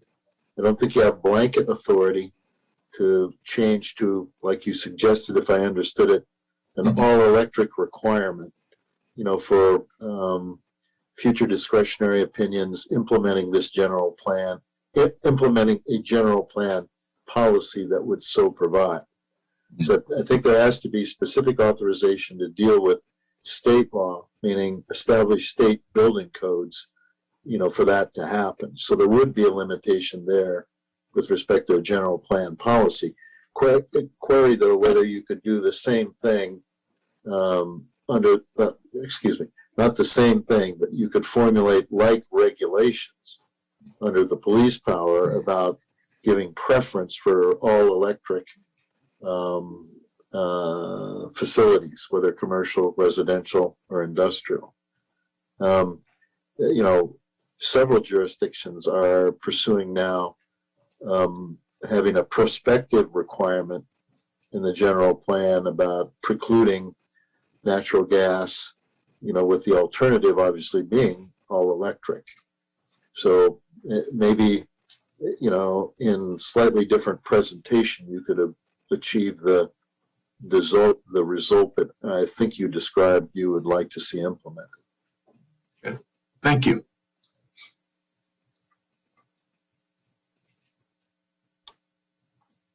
Any other comment? See it was the Councilmember Oro. Yeah. First question for Mr. Cooper. Is this an accelerated general plan amendment being driven by the moratorium on gas stations?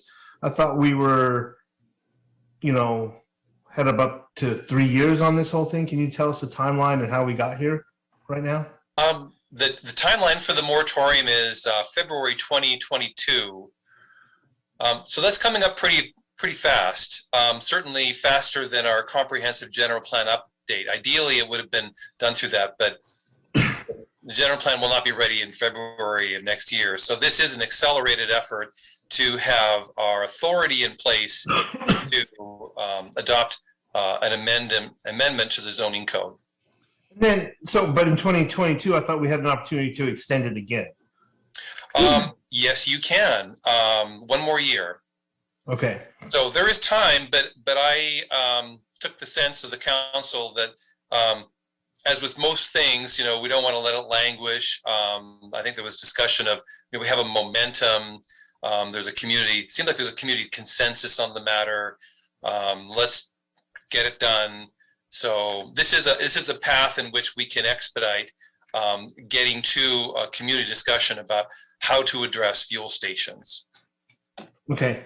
Well, I mean, fuel stations is one thing, and I think, you know, that is one thing that's there. But I feel like the resolution, particularly what you're looking at here on your policy recommendations, those 1.3.37s, and I think you had like 6 or 7 of them on there. I'm not sure they are explicit enough. So if you go back one slide, encouraging land uses that feature compact mixed-use urban form connected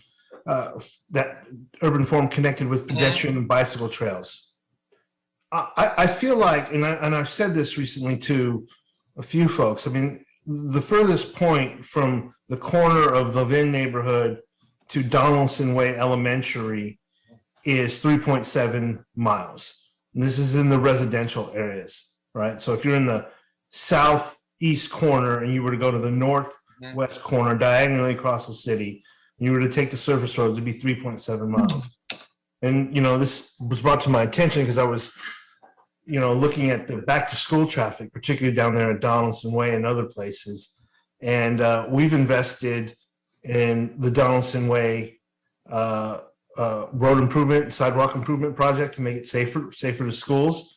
But I saw parents online complaining that there was traffic and they had older kids who could have walked 15 to 20 minutes to school at a middle school and a high school, or biked in like 5 minutes.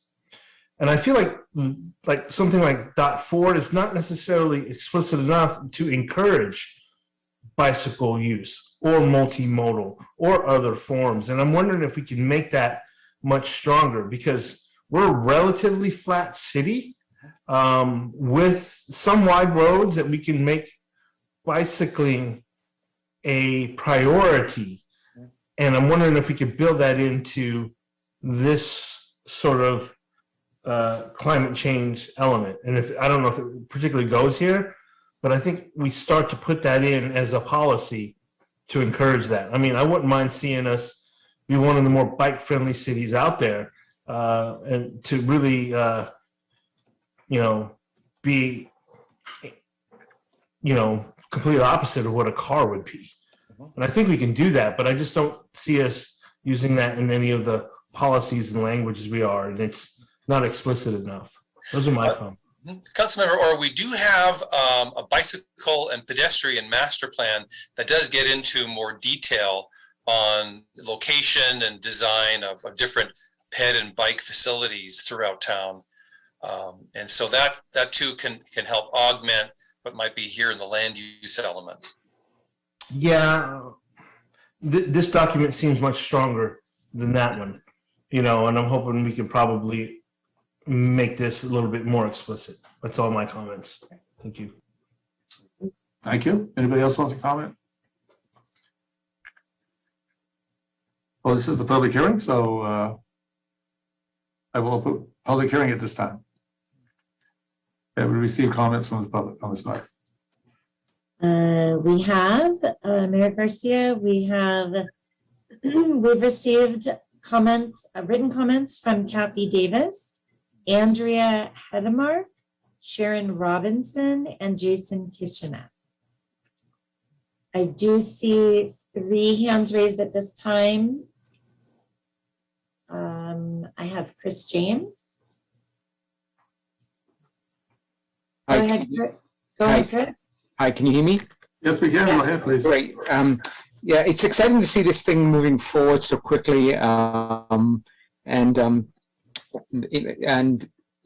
understand the tonight a little better about the processes involved in that. So Mr. Cooper did an excellent job of presenting the ideas and the steps going forward. So I think I've spoken at every one of these public hearings on these matters. So I don't really want to reiterate a lot of the things I've said before, but I am still very much in support of the direction the councillors and the city is going in this. One thing I'd like to add maybe is to, and I think it has been touched on before, but to maybe accelerate the number of EV chargers in the city, encourage businesses to put them in.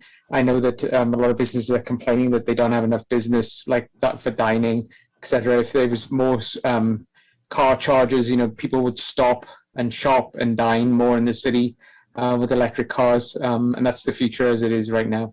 So again, thank you so much for working so hard on this, everyone in the city and the council for listening to your residents. Okay, thank you so much. Very good. We have another speaker. We do. I have Bayard. I'm sorry, it's an email address. There's no name on it. So I'm going to bring him over.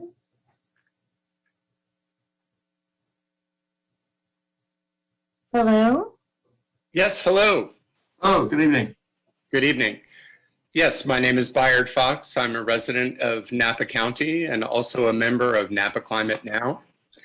And I'd like to start by commending all of you on the City Council for your forward thinking in addressing our, let's not call it climate change, let's call it the climate crisis.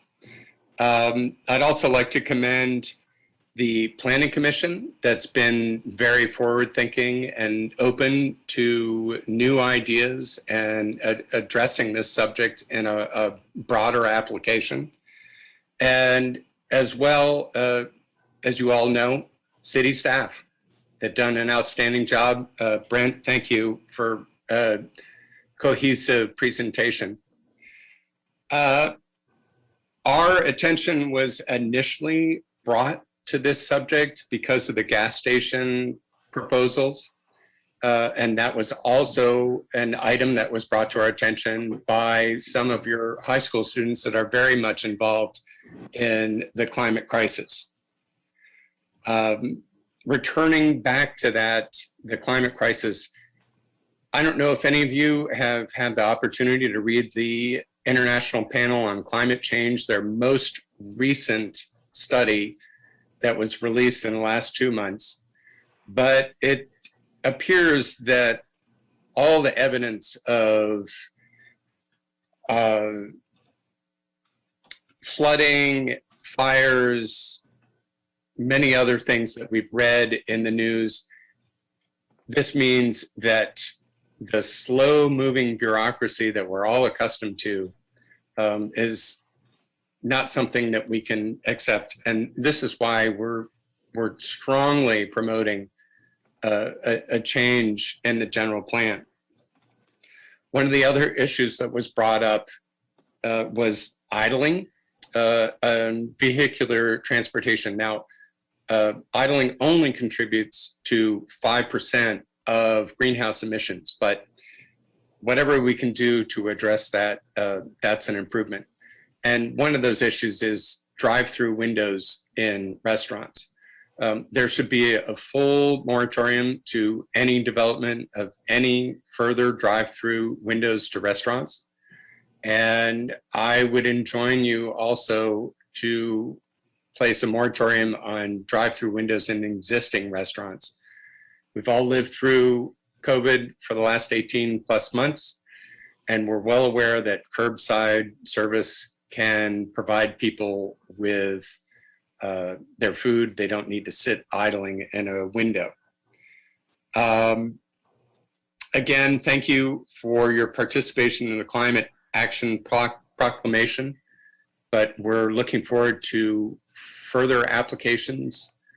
The earlier projections for IPCC were by 2030, and I'm sure all of you are concerned that maybe that's accelerated. So again, thank you for your time and all your efforts with city staff, planning commission, and the city council. Appreciate your time. Thank you. Is there another speaker? We do. I have Chris Benz. Chris, go ahead when you're ready. Thank you. Chris Benz, resident of the city of Napa. And I'd like to say hello to the mayor and council members. I am also commenting in support of adopting the resolution. This is a very beneficial step in guiding both the Planning Commission and project developers by giving paths that future projects can use to actually help reduce regional climate emissions and improve public health. I'd like to particularly commend Mr. Cooper and the city staff for including the consideration of requiring 15% increased energy efficiency above the state standard. This would give project developers flexibility without burdening city staff with additional code enforcement. You in American Canyon are setting an excellent example for the other municipalities. I say bravo, American Canyon. Thank you. Thank you. Very good. Okay, I have Emily Bitt. Emily, go ahead when you're ready.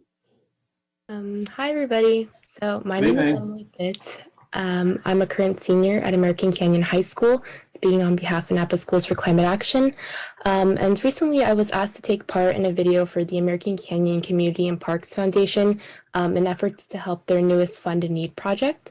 And during this short session, the interviewer asked me a simple question: why do I think climate change is so important, and what I would say to those who overlook it and deem it an unimportant issue. And surprisingly, this question made me do a bit of deeper thinking, and it kind of brought me to a revelation. Climate change is and has been part of our lives for so long, but the tricky part is that it's snuck into the areas of our lives that we least notice it. Similar to when you lose your keys or your phone when you're in a rush to get out of the house. They're right in front of your face, but instead you're tearing apart your living room, frantically searching between the couch cushions, in your purse or your pockets. And sometimes you don't notice them until it's too late. You don't realize your car keys were sitting on the kitchen counter the whole time until you're 10 minutes behind schedule and now you're late to school or work or anything of importance, really. This is how I feel about climate change. I think that it's not blaringly obvious to everyone, but it's right in front of all of our faces.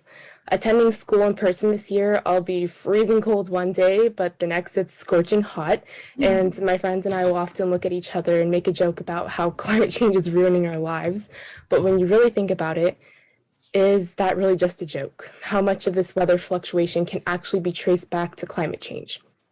As fall approaches, many families begin to prepare their to-go bags with money and valuable possessions, a change of clothes, water, just in case a raging wildfire decides to wreak havoc on our community during our newly deemed fire season.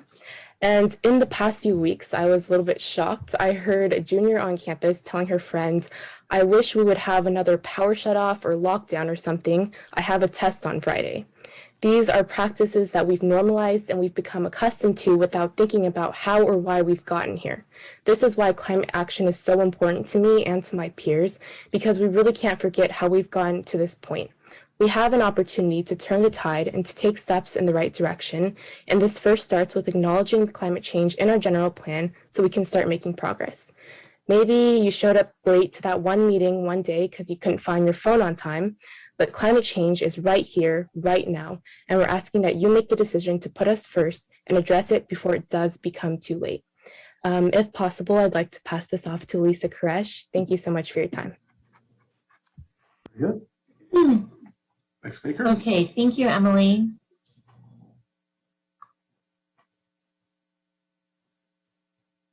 We have Elisa Koresh. Elisa, go ahead when you're ready. Good evening, City Council. Good evening. My name is Elisa Koresh, and I'm a senior at Napa High School. I'm also the other co-president of Napa Schools for Climate Action. And as Emily mentioned already, we are here tonight to express our concerns and encourage the approval of amendments to the general plan. The series of climate-related changes will sway American Canyon in the right direction, as our future well-being and security depends on your actions today. You have made some tremendous steps forward, ones that the rest of the county hasn't taken yet. You are the climate leader our community needs and hopes for. You make the decisions according to the times, and we are very much thankful for all the work that you, the American Canyon Planning Commission, and any other staff members have done. On that note, since you will be deciding something so crucial to succeeding generations today, I wanted to bring attention to the new updated IPCC report that has recently been released to the general public. Now, in short, it was a grim report, which included a list of many unsettling statements. As directly quoted, it notified us that in 2019, the atmospheric CO2 concentrations were higher than at any time in at least 2 million years, and concentrations of CH4 and N2O were higher than at any time in at least 800,000 years. It also states that each of the last 4 decades have been successfully warmer than any decade that preceded it since 1850, and that global mean sea level has risen faster since 1900 than over any preceding century in at least the last 3,000 years. Countless times have we heard about the ice melting, sea levels rising, and greenhouse gas concentrations increasing. It may seem at times as though we have become desensitized to such negative news. When given such intense statistics, reality comes crashing down on us as we once again have to face how truly devastating our situation is. We were keeping our hopes high and believe that by acting now, we can somehow change the course of this expected future. Our safety lies in your hands, and we believe that you will do what is right. Thank you. Thank you, Elisa. I have no other hands raised at this time. Very good. Oh, wait, I do have one. I have Tammy Wong. Go ahead, Tammy, when you're ready. Hello, Mayor and Council. Well, good evening. Good evening. I'm so pleased to see this on the agenda and to hear the community speak up for this. I was especially happy to hear Councilmember Oro's comment, specifically saying how he'd like to see our city be more bike friendly. I've been riding my bike around town a lot more, taking it to the community garden, trying to replace my car trips with bicycle trips. And that's one of the things I like about having this in the general plan, is that it's very forward thinking. And I think more actions specifically support residents taking positive steps towards this would be great. So I hope that this measure moves forward and that it does get approved, but specifically for the bicycle piece of it, I hope the city will consider, there's a program that rates cities about how bicycle friendly you are. And I hope the city of American Canyon will participate in that process so that we can see how we rate as a city for bicycle friendlies. Napa recently did it and they got a bronze rating, and I'd love to see how we measure up. And I'd love to see us, I guess, is it okay if I say get a better rating than Napa? So I'll send you guys an email on that. I really like to see this move forward. And Brent, thank you for the wonderful presentation about this again. And I know this is only the first step, and I look forward to continuing this discussion with all of you and our community. Thank you. Very good. Thank you, Tammy. I have the Karen who would like to make a comment. Karen, go ahead when you're ready, but could you also please give me your last name for the record? Fritz, F-R-I-T-Z. Thank you. Good evening, Council, Mayor. I just want to say that I think we need to stick to the gas station regulation, that we do not want any more of those, and think deeply about the rest of the topics in this particular presentation. Thank you. Thank you, Karen. Okay, I have no other hands raised at this time. Are you last minute going to jump in? I know. Okay, that said, this is a public hearing, so I will close the public time. And we'll return to council for further discussion and desired action. Vice Mayor Joseph, you have your hand up. Yes, before we take action on it, there's a very much related topic. And Emily and Elisa both were part of the Schools for Climate Action. And I think at the last council meeting, we talked about the idea of having them make a presentation to the council. And I appreciate the manager's efforts to get it on the Climate Action Committee agenda for September 24th. But I still think it might be strategically better if we invited the students to make their presentation on the 21st as we envisioned, because I think it would be great for this full council to weigh in on it and give Councilmember Washington and myself some direction as we go into that meeting 3 days later. And say, hey, our full council's on board or not on board. It depends on what the issues are. But I would like to also request that we go ahead and schedule our presentation for the 21st, as well as making it a climate action item for the 24th. Yeah, Mayor, what I would suggest maybe is at the end of this meeting, as we talk about future council items. I was just going to say, about that it's a separate issue than what is being. Okay. All right. Okay. Well, then, if there's no one else, I would be more than happy to make the motion to approve resolution number 2021 next in order, a resolution of the City Council of the City of American Canyon, California, approving a general plan amendment to adopt climate change adaptation and greenhouse gas reduction policies into the general plan land use element file number PL 21-0017. Second. I'll second that. Motion second. Thank you. Okay, and I have Councilmember Abadamas, Yes. Councilmember Oro, Yes. Councilmember Washington, Yes. Vice Mayor Joseph, Yes. Mayor Garcia. Yes. Thank you. Thank you, Council. We'll move on now to item 13. Boat Hill Multifamily Residential Project, Napa Airport Land Use Commission overrule and project entitlements. There's multiple components to this agenda item tonight, so we'll take each one separately as we can move through each one. There's a total, I believe, of 6. We need to have some discussion. So approach will be to open it up and have the item, that particular section presented. We will have any questions council may have at that time. Then we will open up public comment. We'll receive public comment. And then when that's finished, we will close public comment. We'll take it back to council for the decision. Then we'll move on to the next item. So I think that's going to be probably the most efficient way to address this rather complex matter this evening. Okay, so we'll put my items open. Item part 1 is to adopt a resolution to approve Oak Hill multifamily residential mitigated negative declaration and mitigation monitoring and reporting program. Mr. Mayor, I think we have just a general staff report where we go. Sorry, Ms. Ross, any ex parte conversation? I had received a call today from Mr. Rick Hess wanting to know if I had any questions about this on the agenda today. Right. It would be appropriate for those disclosures to be made, but I think we have just a brief staff report that would be applicable to all 6 items and summarize actions to date. Mr. Cooper's going to start, and then I believe there'll be a supplement for the project consultant, and then we would proceed with the individual hearings as you described.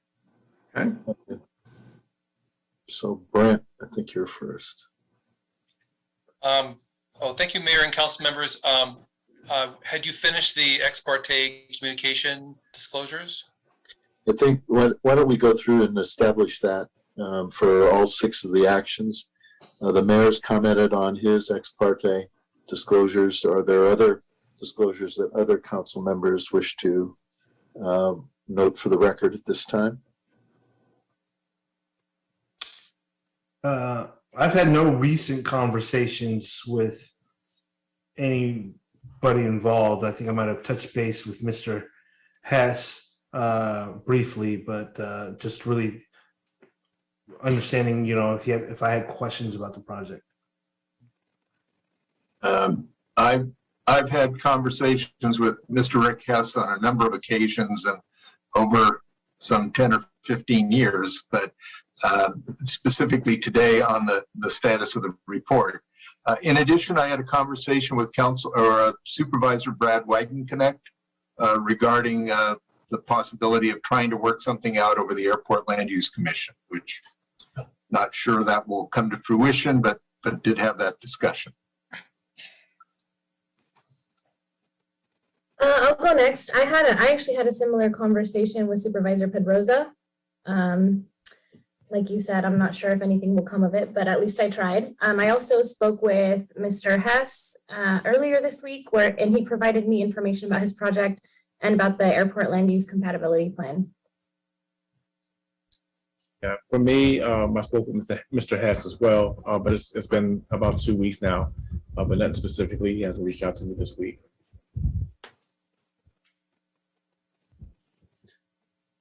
Thank you. Shall we proceed? Okay. All right. Then thank you, Mayor, council members, and the members of the public.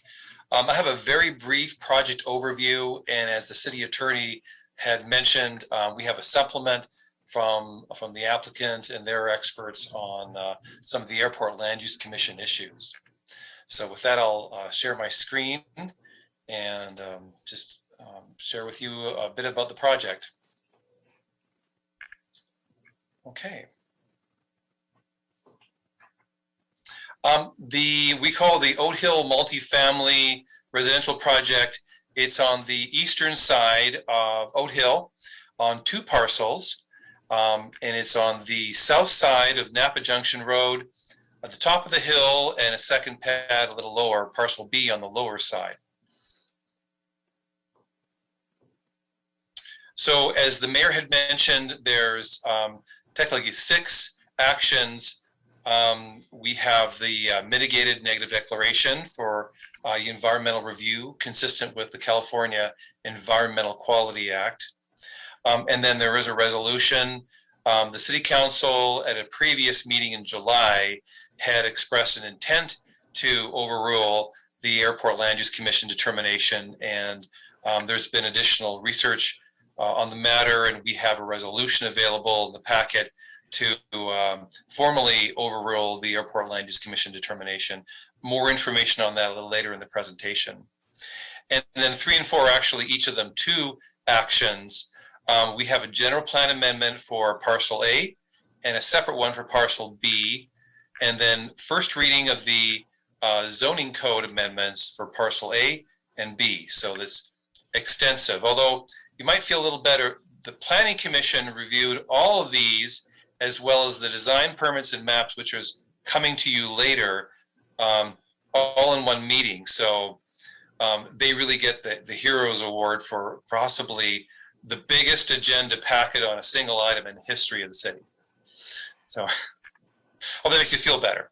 I did mention, the Group B entitlements, just to kind of break things up conceptually. The Planning Commission already has made a recommendation on these, and these are the design permits for the specific development and the subdivision map. I have some graphics that kind of go over that, but it's not part of your recommended actions tonight. As I mentioned, there was a mitigated negative declaration. That's a technical term under the California Environmental Quality Act, which is a very important state law that's a required for actions like these. It's a very extensive review, and through it, there was a conclusion that the project would not create any significant environmental impacts, although there are measures that are meant to help improve the project's impacts on the environment with respect to air quality, biological resources, cultural, geology, hazardous and hazardous materials, water quality, noise, and transportation. So there are a number of features in this project that are intended to help lighten the footprint, you could say, on environmental impact for this project. Kind of breaking things down, kind of into its little composite parts, we have the general plan amendment for parcel A and B. This one here is for parcel A. I have a side-by-side comparison. On the left side of the screen is the property and its general plan designation today.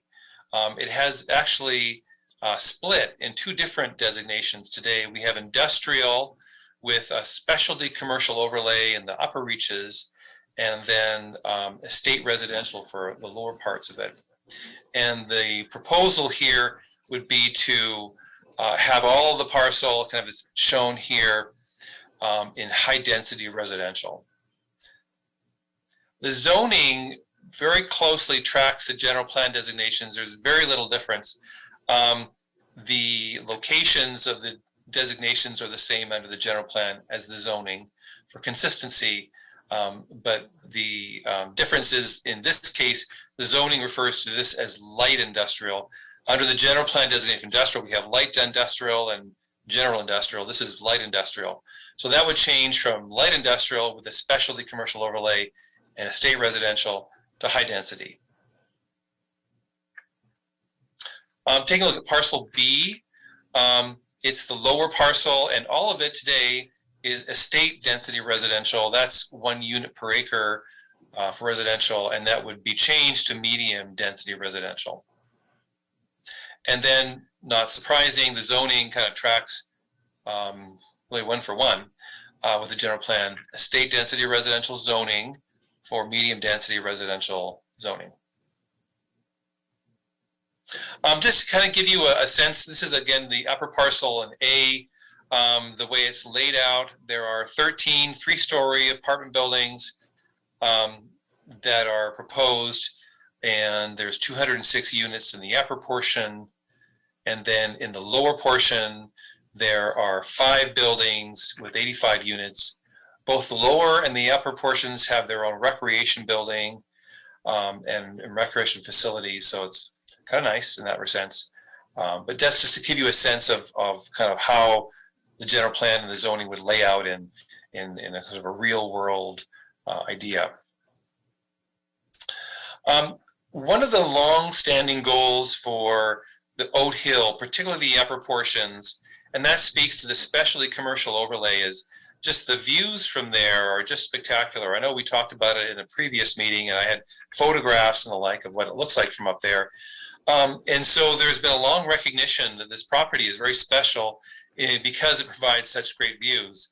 And so as we're looking at changing the zoning and moving away from especially commercial to residential, the project has included in there a pedestrian path that will be accessible to the public and the residents that would be along the outer edge of the property so that you can take in views from a number of directions. And this is really consistent with the policy that's in the zoning for specialty commercial that calls for view path. And so this project incorporates that, recognizing that's an important feature that's always been hoped for on the top of Oat Hill. I have these little red stars in certain places. It's been designed where there's little viewpoints along the way. We can stand and take in the view. And so that's an important feature that was carried forward.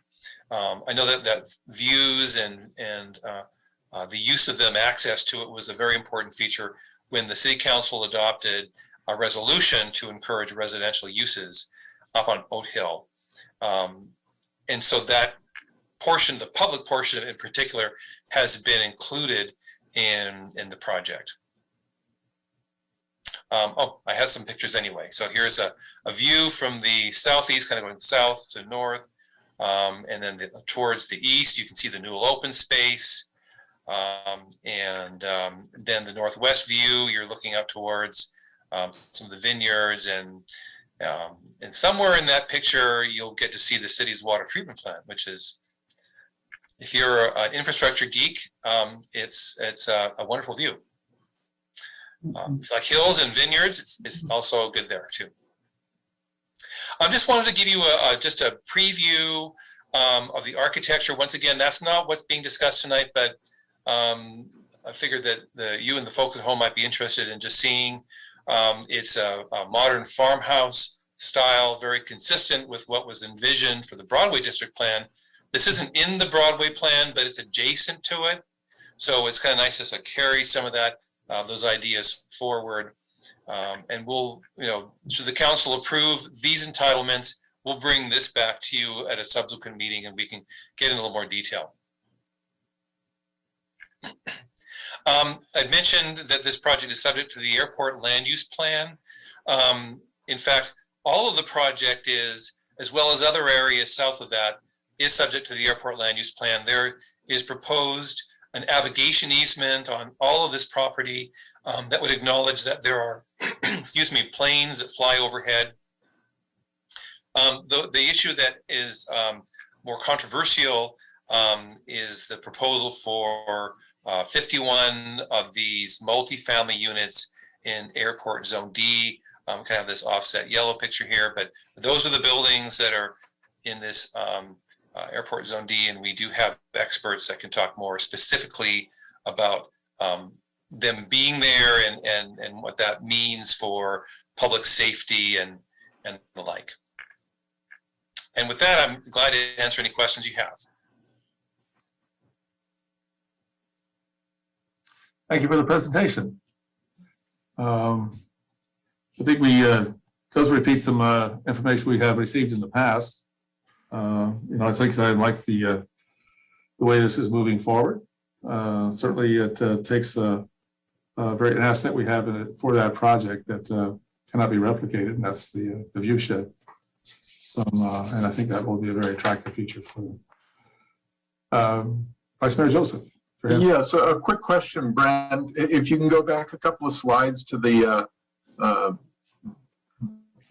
pedestrian walkway around the perimeter. There we go. Right there, it appears to be a kind of a one-way and it dead ends, and then theoretically you'd have to walk back. So 2 questions, because I'm reminded there's a trail similar to that in Levine that it's a great hiking trail, except you run to the end and then you have to turn around and come back. So the 2 questions are, A, is there any way that you can somehow loop back and get back to the starting point?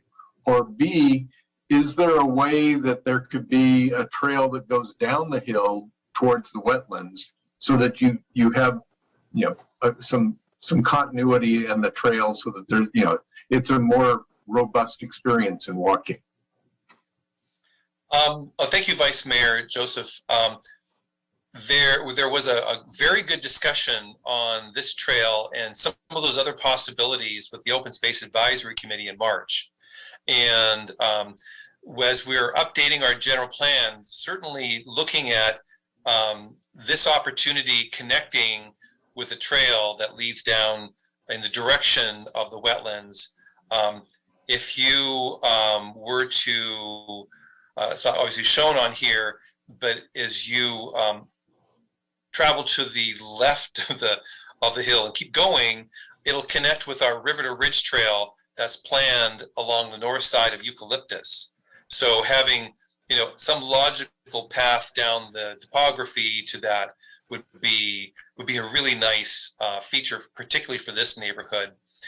The general plan that is not being changed on the west side of the hill, it has that specialty commercial overlay with a provision in there that it too requires a view path to connect.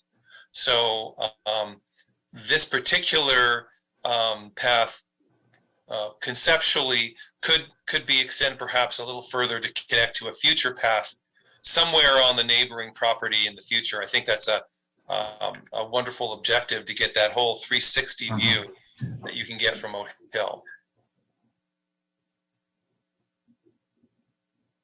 Thank you. Very good. Any other questions from council members at this time? If not, I will open the public hearing on this matter. Excuse me, Mayor, but I think the project applicant may wish to have a consultant speak on its behalf, just briefly. Okay, we'll take that.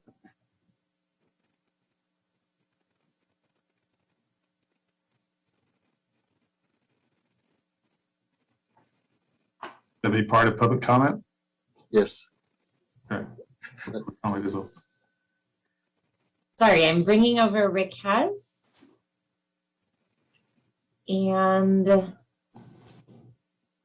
was another. Can he also have a camera?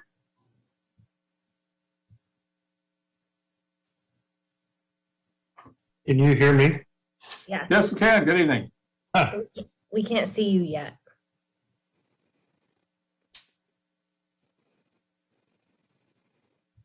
There we go. There we go. Very good.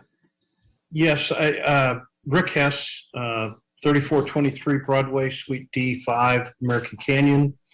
And I have had the opportunity over the last 21 months or so to visit with all of you and discuss this project as it developed over the time. I would like to address Mark's question regarding the community loop trail. And there are sidewalks that continue all the way around the project. What was shown only shows the 5 lookout points that we've established that will have park benches and a wide out to the sidewalks. But you literally could make a full loop without backtracking, say from Napa Junction Road all the way out. To those who are a little more fit, on the south side of the project, there is the EVA road that takes you down the hill to the 85 units at the bottom. And the course that you could walk is approximately 1 mile, believe it or not, around just the top parcel. And if you walk down the EVA road and walk through on the sidewalks that are prepared for down at the lower parcel, you could go all the way out to the Napa Junction Road, and we will be installing a sidewalk all along the street going all the way back up to the top. So there is a extensive trail for those that are a little more vigorous or younger that can make that trek. I'll probably come back later and answer more questions. I did want to say that our CEQA document is roughly a 1,500-page document with extensive studies and extensive time that was put into it. And I'm in full agreement with the mitigation and monitoring component of that CEQA document, and I fully support all of the recommendations that was presented by Rainey and Associates, who prepared the CEQA document. Rod Stinson from Rainey and Associates is here and can answer any specific questions as to the CEQA document. The second thing that we're going to be talking about is the general plan amendments. And I think, as Brennan said earlier, this is a culmination of 21 months of design, back and forth with the city, and to get to the plan that we currently have, which I believe will be a great benefit to the community. And the this is a culmination of the resolution which you all passed, the Planning Commission passed, and then you all passed in January of 2020, recognizing Oat Hill's highest and best use was for residential development. So tonight, our adoption and passing of the resolution will be for the general plan and rezoning. And then on the 21st, we'll come back with the design review and tentative map. And at that time, we can get into more specifics about the project, its view sheds, its and all the amenities that go with that, as well as the roughly 100 conditions of approval for both parcel A and parcel B. I'd be happy to answer any of those tonight, but I think that'll be a more lengthy discussion on the 21st regarding those items. We'll deal with those items on the 21st. Yes, and then I also have with me tonight Clark Morrison from Cox and Castle, our land use attorney that we've worked extensively with, together with Nick Johnson from Johnson Aviation, who's our airport expert. He has helped cities and counties all across the state of California in interpreting the Caltrans Airport Land Use Handbook and the Aeronautical Act, as well as the FAA requirements. And I'd like to maybe turn it over to Nick to talk more specifically about the resolution of your final adoption of the override. If that's satisfactory, I'd like to turn it over to Nick now, if that's. I think probably what I had envisioned, Mr. Hess, was we take, you have the agenda in front of you, there's 6 items that require resolution, so take them in order.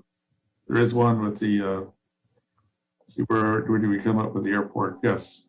Second one. Second one, item 2. So if it works out, maybe we could hear from Mr. Johnson when we come to item 2. So here's just dealing with the negative declaration and mitigation monitoring report. Mr. Mayor, there's, before you commence the hearing process, there's been a letter that's been received from special counsel for the county of Napa, Kaplan, Kirsch, and Rockwell. I believe you've all been furnished with a copy of it. As that relates to all 6 items, I think a comment on that would be appropriate very quickly, if I may. That letter raises, I think, three major issues. One is the failure to address Airport Land Use Commission inconsistency findings, and it takes issue with the mitigated negative declaration that's proposed for adoption in hearing number 1. It also advances the concept that in the extensive proceeding that's been pursued with respect to this project, that there was a failure to conduct a required analysis. And this is a reference with respect to sound studies and so forth. And then finally, the argument is that there should have been an EIR prepared, simply because there's an inadequate analysis of the airport land use plan as it relates to this project and feasible alternatives. Quite respectfully, I think that the record in this case evidences something far contrary from what special county counsel for the county of Napa has raised. And I just, first of all, I think this is a summary of how I would advise you. The mitigated negative declaration does not discuss the airport land use plan in the land use and planning section. Rather, it discusses it in the hazard section, consistent with the overall guiding principles of the State Aeronautics Act, dealing with flight, overflight, safety, and noise attenuation. In the hazard section, it notes that Zone D restricts development to industrial and non-residential uses. However, it goes on to address 4 areas of land use compatibility: continuous noise impact, safety, flight hazards, and overflight annoyances. It concludes, as described in a report by Mead and Hunt, 2005. I would also note that this report is referenced in the special counsel letter for the county of Napa, and I don't believe they quote the entire report. Again, phrasing from this mitigated negative declaration that's before you, which was peer-reviewed by Walter Gilfan and Associates, 2005. Development within the project site would not conflict with noise contours or any of the 3 established sources for guidance on safety compatibility for Zone D. It also should be noted that the project is not located within the regular flight path overflight for normal flight operations, nor would the project result in buildings that would obstruct established flight paths. Further, the City of American Canyon noted in their comment letter on the terminal area redevelopment initial study, MND, that's the county's document for the airport, that substantial evidence exists to support a reduction in Zone D. The potential reduction is based on the findings of the terminal area development mitigated negative declaration that a 65 decibel community noise equivalent level, CNEL, boundary, also known as the noise annoyance zone, or Zone D, is contained entirely within the airport, properly under existing and future conditions. Likewise, a noise report prepared for the proposed project by Saxelby Acoustics demonstrates that the proposed project exterior noise levels within parcels A and B would not exceed the 65 dBA LDN for outdoor activities, nor would the interior noise levels for both parcels exceed the 45 dBA standards for interior transportation noise levels. Prior to review by the City Council, the ALUC would review project plans to ensure that the proposed project would be compatible and in proximity to the Napa County Airport. The MND before you goes on to conclude that the project would have less than significant impacts related to safety hazard or excessive noise for people residing or working in the project area. Again, those are matters that are already reflected in the record before you. We raised them at the previous hearing. I think, and this was raised by counsel for the applicant, Clark Morrison, I think we would also find unique that the county's now arguing through special counsel that the issue of general plan consistency should be addressed through CEQA. Recently, there's a reported decision of the First District Court of Appeal. When I say recently, I mean March 25 of 2021, certified for publication about 1 month later. The name of the case is Stop Sire Expansion. It was versus the County of Napa. In that opinion, and I'll just reference it, it's First District Court of Appeal number A158723. The county convinced the Court of Appeal that general plan consistency questions are not reviewable under CEQA. Note, and a specific statement that begins on page 77 of that opinion says, even if petitioner's informational standard of general plan consistency has merit, and we do not believe that it does, the project's consistency with the general plan was addressed throughout the environmental review process.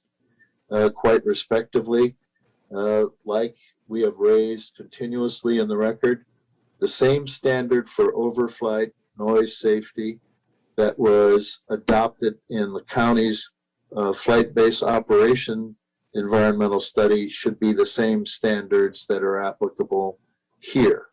What's good for the county in the expansion of their own airport is good for analysis of this project. Likewise, and apparently special counsel for the County of Napa was unaware of the position taken by county counsel in the case just cited. The Court of Appeal found that CEQA was not appropriate for analyzing general plan consistency issues. Likewise, as raised, in the special counsel's opinion letter that's dated the 3rd, that was furnished right before this meeting, the same thing should be applicable to your consideration of this project. CEQA is not to be used for analysis of general plan consistency questions. So with that overview and that analysis of Napa County's special counsel's letter, I think it'd be appropriate to proceed to the first matter, which is the consideration of the mitigated negative declaration. Mr. Mayor?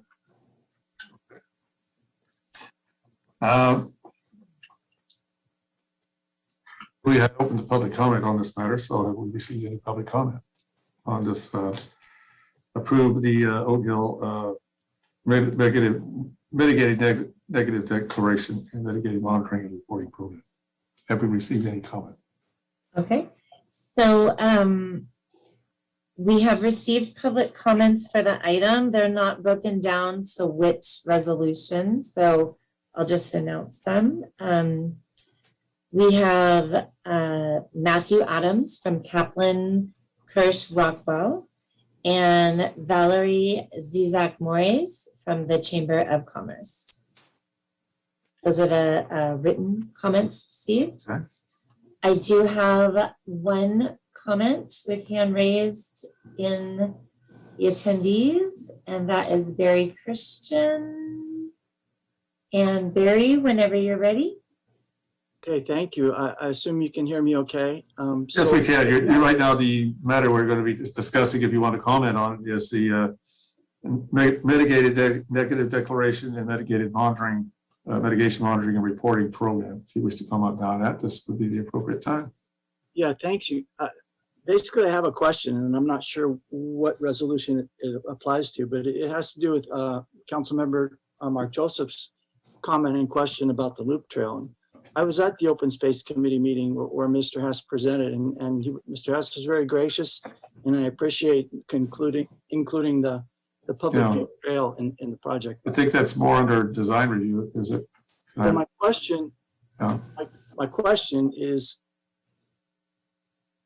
considering that I think the plan was to have an easement granted to the city for the trail that kind of goes around in the loop.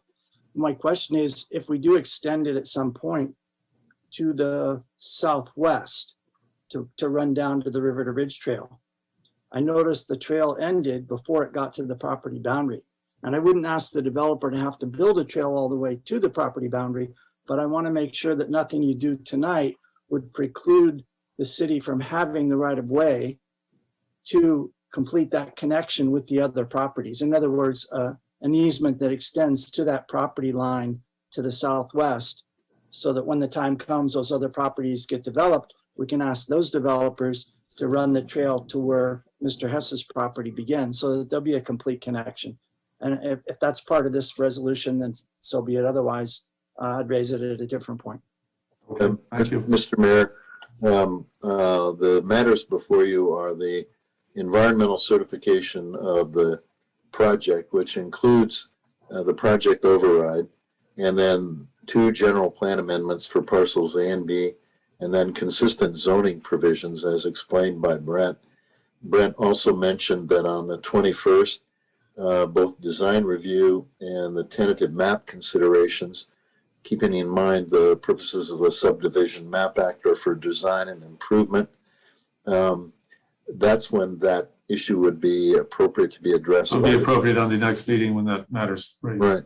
Okay, very good. That's the precise issue that Barry raises. He raises a good point, but it's on. But that would be taken up at the next meeting. Yes. Right, okay, thank you. Okay, any other people want to speak? I have no other hands raised at the, oh, whoop, we've got one. Beth Marcus would like to speak. Okay. Go ahead, Beth, when you're ready. Hello. Good evening. Hello. I don't have any challenges. I just want to say that I think it's a wonderful project, and I hope that the city continues to go with it. So that's my 2 cents. I don't know if this is what I'm supposed to say it at this point or not, but I'm just putting my 2 cents in now. Thank you. Thank you. Thank you. Okay, anybody else? I have no other hands raised. Okay, so at this point, I'm going to close this public hearing portion right here. And we'll return to City Council for further discussion and desired action. If there's no needed for further discussion, motion to adopt the resolution. So it's the mitigation monitoring and reporting program? Is that what- Yes, Attachment number 1. attachment 1. Attachment 1, thank you. I'm going to make a motion to adopt resolution number 2021 next in order. The resolution of the City Council of the City of American Canyon, 1, adopting the Oak Hill multifamily project initial study and mitigated negative declaration. 2, adopting the mitigation monitoring and reporting program. And 3, directing staff to file a notice of determination. APN 058380-008 and 058320-001, file number PL20-0024 and PL200026. I'll second. Motion is second, roll call, please. Okay, roll call. Councilmember Abu Damas. Yes. Councilmember Oro. Yes. Councilmember Washington. Yes. Vice Mayor Joseph Yes. and Mayor Garcia. Yes, thank you, council. We'll move on to the next one in order. This would be adopting a resolution determining Oak Hill multifamily residential project is consistent with the Napa Airport Land Use Compatibility Plan, the ALUCP, pursuant to Public Utilities Code, section 21676, D, and overruling the Napa Airport Land Use Commission, ALUC, determination in accordance with state law.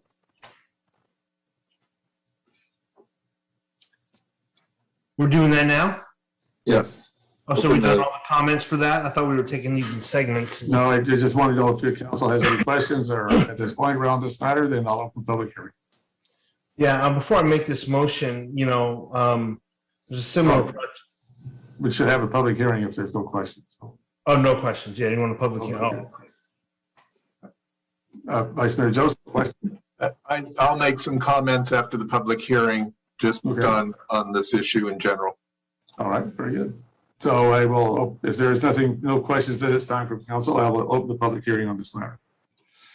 Have we received public comment on this matter? We received public comment. I've already I read the written public comments that were Okay. received, and I see no hands raised at this time from attendees. Okay, that being said, I will close public comment. Now we'll return back to the city council for questions, comments, et cetera, and desired action. Vice Mayor Joseph, did you have a question?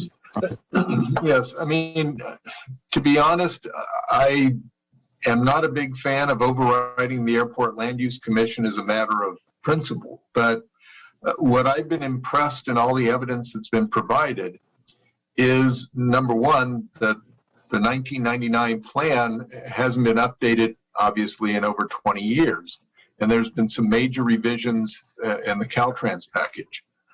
And that in and of itself isn't a problem, except, we've now heard where the county has obviously used a standard that didn't include things like a single event noise factor.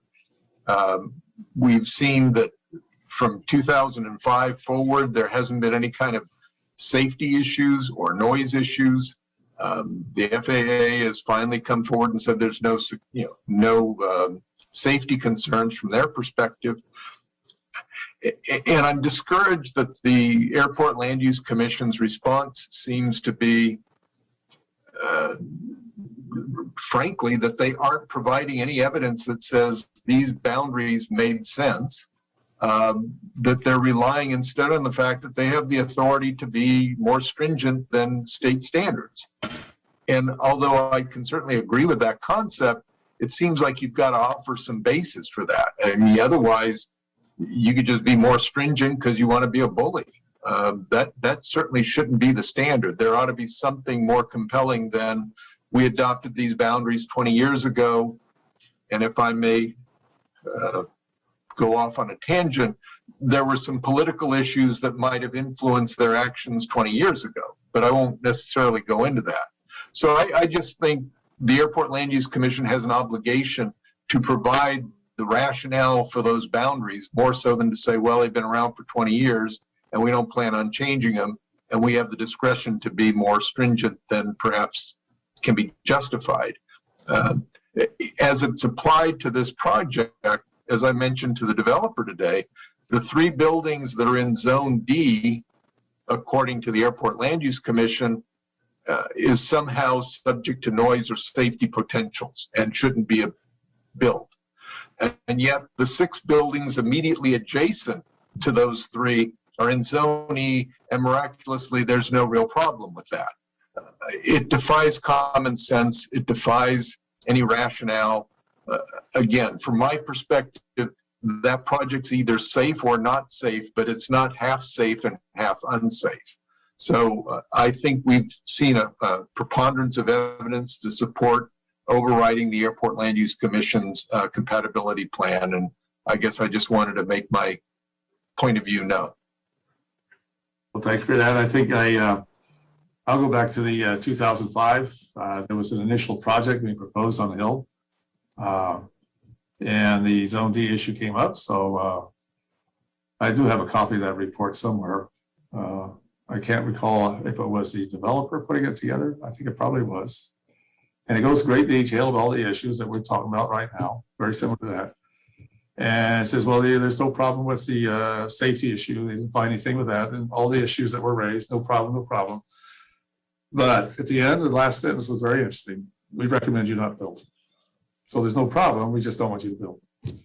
And I just, I agree with that comment. I think the plan needs to be updated to conform with current standards about state. And that those, that last one, 1999, that's over 20 years out of date, and lots happened in between. So that's my comment on that. Any other comment from council? We'll go back to Councilor Oro. Did you want to make a motion or your comments? No, I actually was going to make a comment on it. Okay. Continuing with that conversation, perhaps if the developer would have offered a Costco, we might have gotten this done. Because the Napa Pipe project is within the Zone D project, and there has been no pushback from the Airport Land Commission on that. And arguably, they're probably a lot closer to it than Oak Hill is. And their flight patterns is definitely, Napa Pipe is definitely within the flight pattern of the airport because I see them flying there all the time. I rarely see, if ever, a plane flying over Oat Hill. I see them more flying over my house on the east side of town in Vintage Ranch than I do on Oat Hill. So a Costco, Mr. Hess, and maybe we wouldn't be having this discussion. Now, that said, I did look at the December 2019 meeting of the Airport Land Commission, and I looked at the board agenda letter where they discussed the Napa project. And in those meeting minutes, none of the concerns that they are raising here are represented or discussed there, either on the agenda or in the minutes itself. There is talks about the location and everything, but not necessarily any pushback in any way. I went back all the way to 2012, where they the Land Use Commission actually first unanimously approved this project.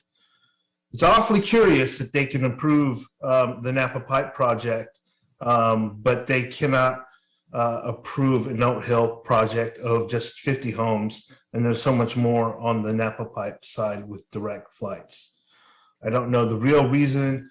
I don't know any of the reasoning behind that, but obviously it's misguided. And you know, if they're applying a 20-year-old document to what we are doing here on the Oat Hill project, again, it's curious why they didn't apply it 8 years ago or 10 years ago to the Napa Pipe project. And nowhere in my records could I find that the arguments that they are making against this project or that. But more importantly, this is a housing project for the city of American Canyon and for the region. We are in a housing crisis.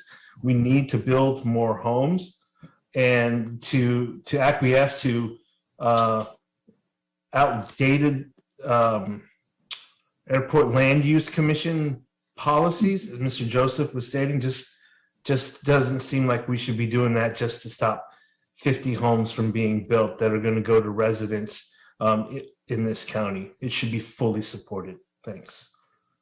Very good. Any other comment? We ready for a motion on this matter? Mr. Mayor, I'd like to make the motion to approve resolution number 2021 next in order, a resolution of the City Council of the City of American Canyon finding that Oat Hill multifamily residential project consistent with the purposes of the State Aeronautics Act and overruling the Napa County Airport Land Use Commission's determination that the Oat Hill multifamily residential project is inconsistent with the Napa County Airport Land Use Compatibility Plan, file number PL 20-0022 to PL 20-0027. Second. Motion second. Yep. I have Councilmember Abu-Damas, Yes. Councilmember Oro, Yes. Councilmember Washington, Yes. Vice Mayor Joseph, Yes. Mayor Garcia. Yes. Thank you, council. For Mr. Hess, I know you had Mr. Nick Johnson standing by on the airport land use issues, but I think the council has addressed that unless there's something. Now I want to move on to number 3. This would be adopt a resolution to approve a general plan amendment on Oat Hill Parcel A from industrial with a specialty commercial E5 overlay and estate residential RE to high density residential RH1 APN 058-380-008 and portion of 058-320-001, file number PL 20-0024.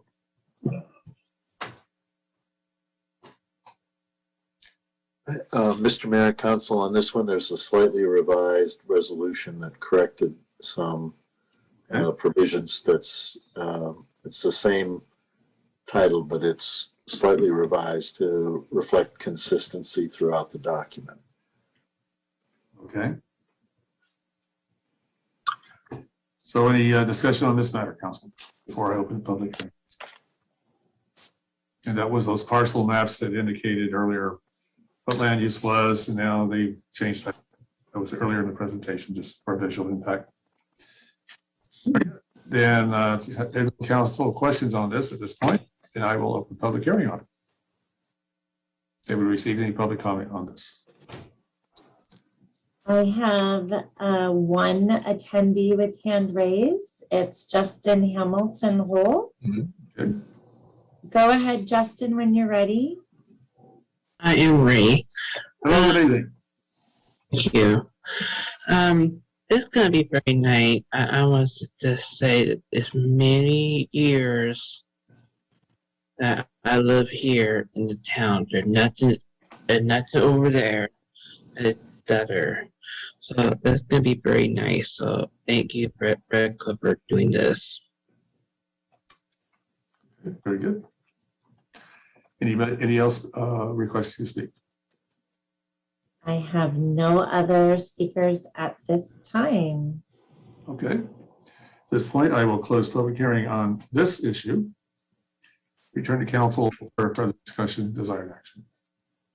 I guess I'll take advantage of my turn this time around. I believe it's attachment 5. It's a resolution number 2021 next in order.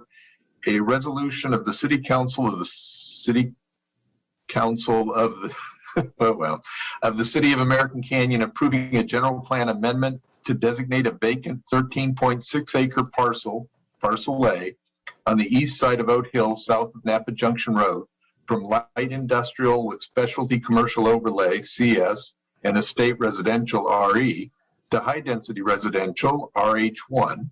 Assessors parcel number 058380008, file number PL 20-0024 as revised. Is there a second? I'll second. Or Councilmember Oro can, that's fine. Okay, so I've got, Okay, roll call, please. okay, just, sorry, just one moment when It's I've on. got everything in here. Okay, so we are, I'm sorry, roll call, Councilmember Abadamos, Yes. Councilmember Oro, Yes. Councilmember Washington, Yes. Vice Mayor Joseph, Yes. Mayor Garcia. Yes, thank you, council. On our agenda would be number 4 here.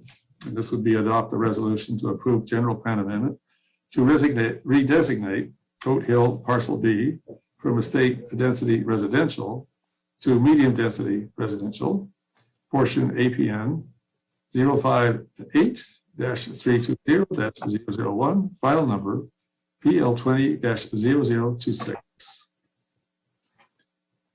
Any questions or discussion on this at this point from council? If not, I will open the public hearing on this matter.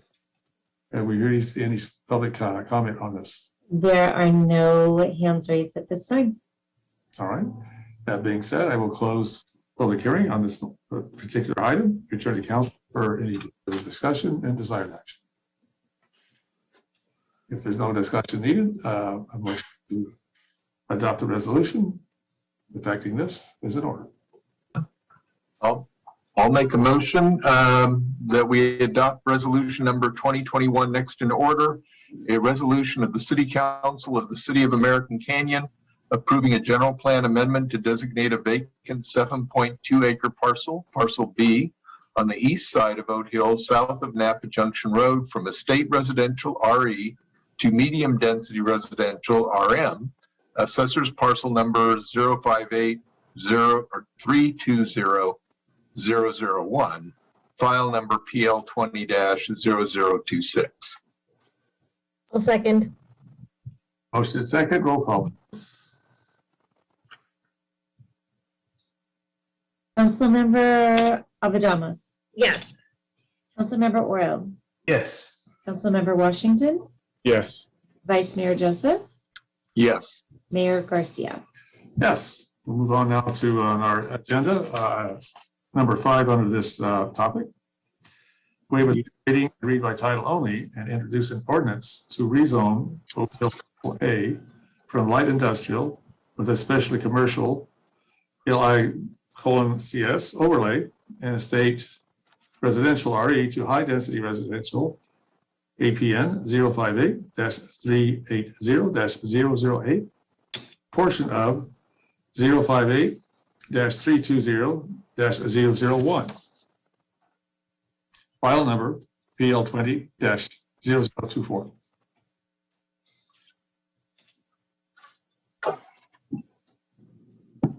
Any comment on this, questions on this from council this time? No? Have we received any public comment on this issue? I have no hands raised. Okay, with that being said, I will close public comment. We'll return to council. We got one. Oh, we do have one.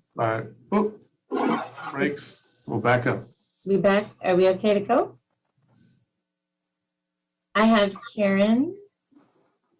Karen? Hello, you're- council again, Karen Fritz. I Yes, just want to say hello. they're very nice buildings. I have nothing but praise for the builder. They are very aesthetically pleasing.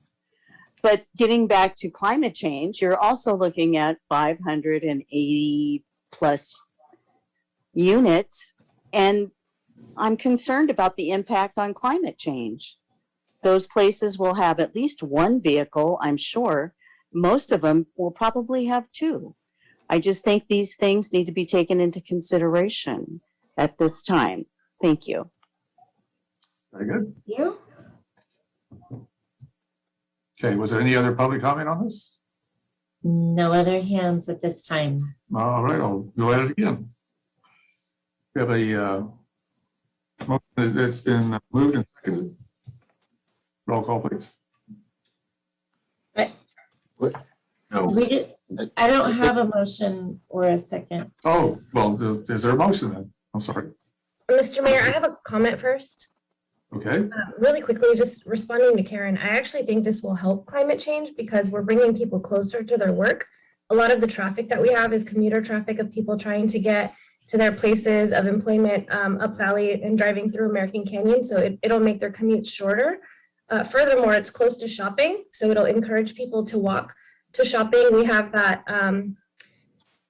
I think 5,000 square foot market coming along that corner over there on Napa Junction and Highway 29, along with the shopping center across the street. So I actually think it's going to be helpful for climate change.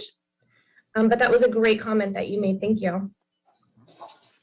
just to that effect, when it comes to design review, we can certainly look at charging stations because there's going to be a lot more electric vehicles.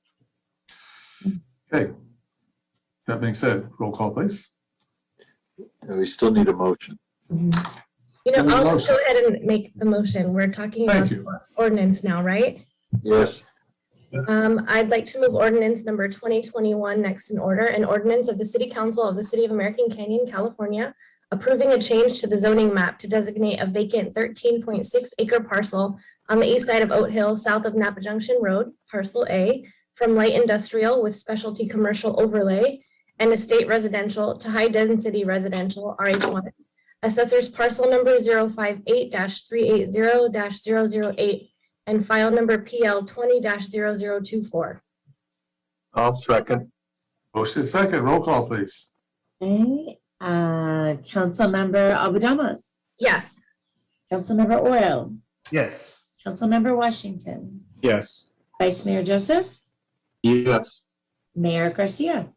Yes, thank you.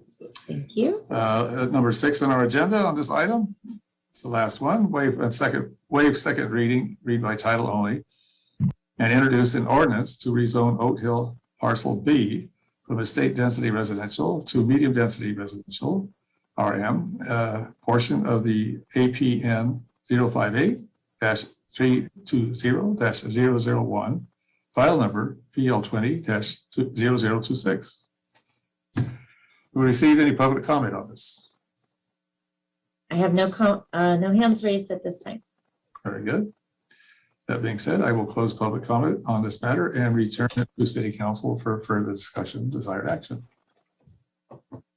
If there's no further discussion, I'll accept the motion for approval of the ordinance.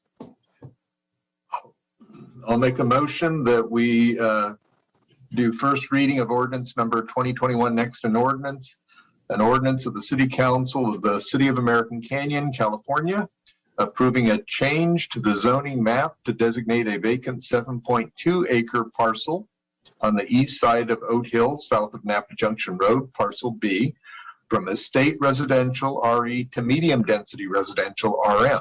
Assessors parcel number 058-320-001, file number PL 20-0026. I'll second. Motion and second, roll call, please. Councilmember Abadamas, Yes. Councilmember Oro, Yes. Councilmember Washington, Yes. Vice Mayor Joseph, Yes. Mayor Garcia. Yes. Thank you, Council. It's the item, but I think we have accomplished quite a bit. Very good work this evening on it. Thank you. If I may, I'd like to just thank each of you for the long, arduous time that we've spent going through this project and all the input that you've provided along the way. I think your input has helped us design what is really a first-class project that the community is going to be very pleased with.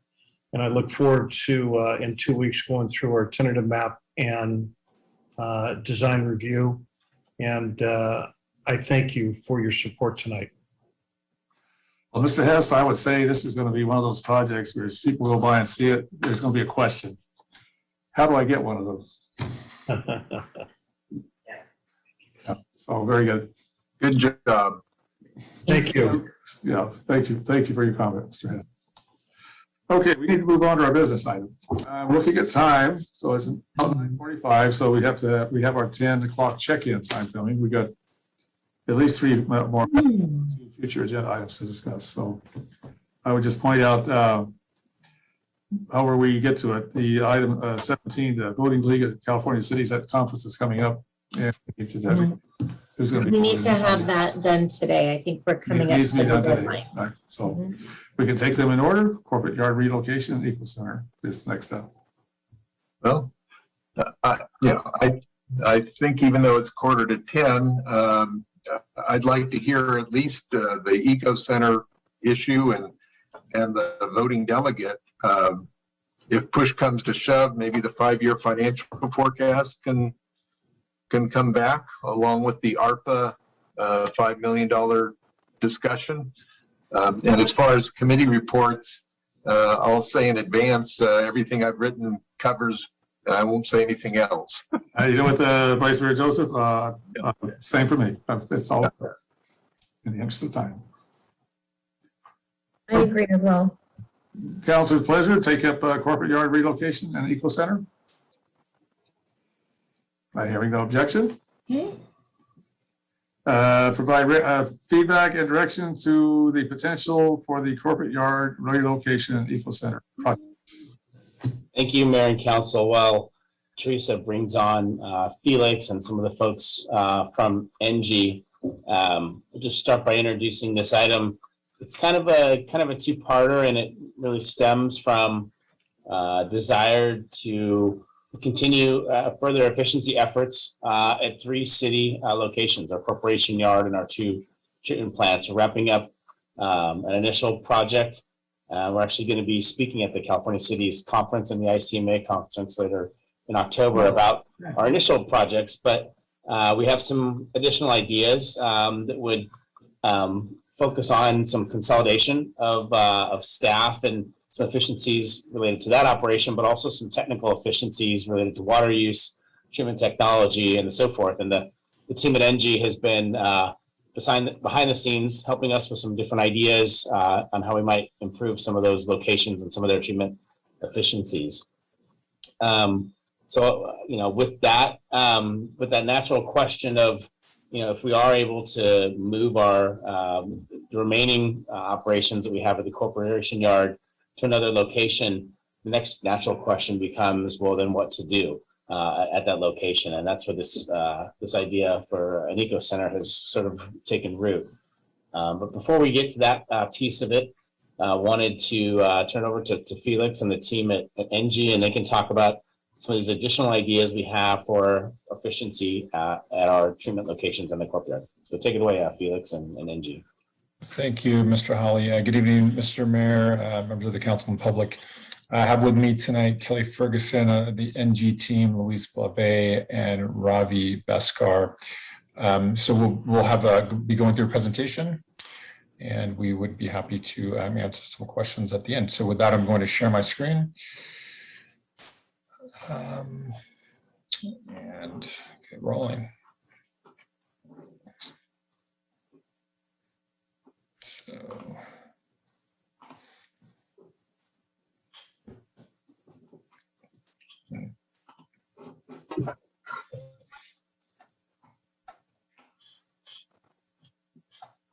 The cameras are, the photos are always in the worst spot when you're looking at this. Anyhow, with that said, I'm just going to minimize that. Okay.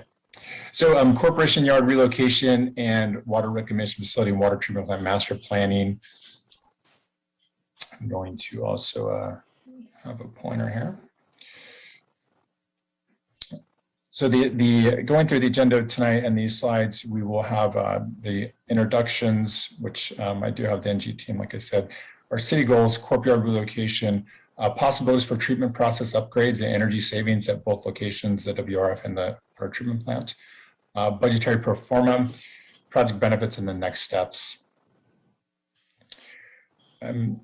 So we decided to, when we started thinking about this, to combine the facilities master planning efforts with the Corp Yard relocation and integrate those things into a self-funded solution. As you know, we have, the city's previously discussed moving the Corp Yard, relocating it. What we have identified is moving it to 151 Mazetta Court, which is the water reclamation facility, from 205 Wetlands Edge, which is the existing Corp Yard.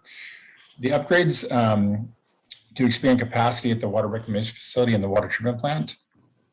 So with water reclamation, we're striving to get some reuse, some water quality improvements with the reuse, remove some color, some dissolved solids. Dissolved solids would be what are attributed to hardness, a new revenue stream from the treated water, and also accepting winery waste.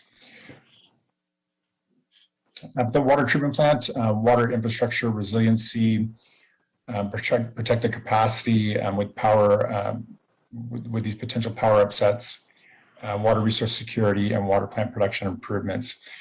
With the improvements, allowing that membrane plant to operate as it was designed in the capacity, which we will get into more later on what the constraints are. Both these projects will reduce energy and operational costs.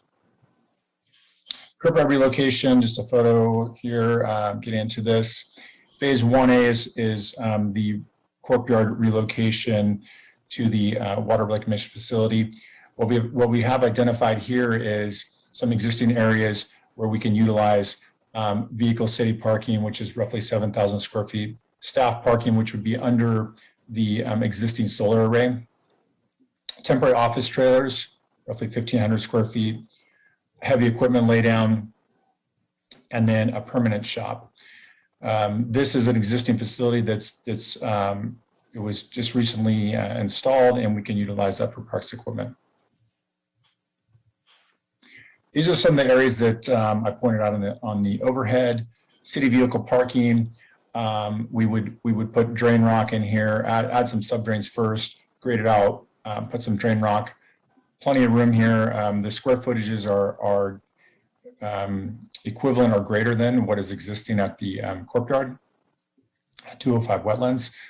This would include a small landscape wall here, and then the parking, you can see vehicle there. And here's another entry egress for the city vehicle parking, staff parking. Again, a small landscape wall here just to shore this up with some bollards and whatnot.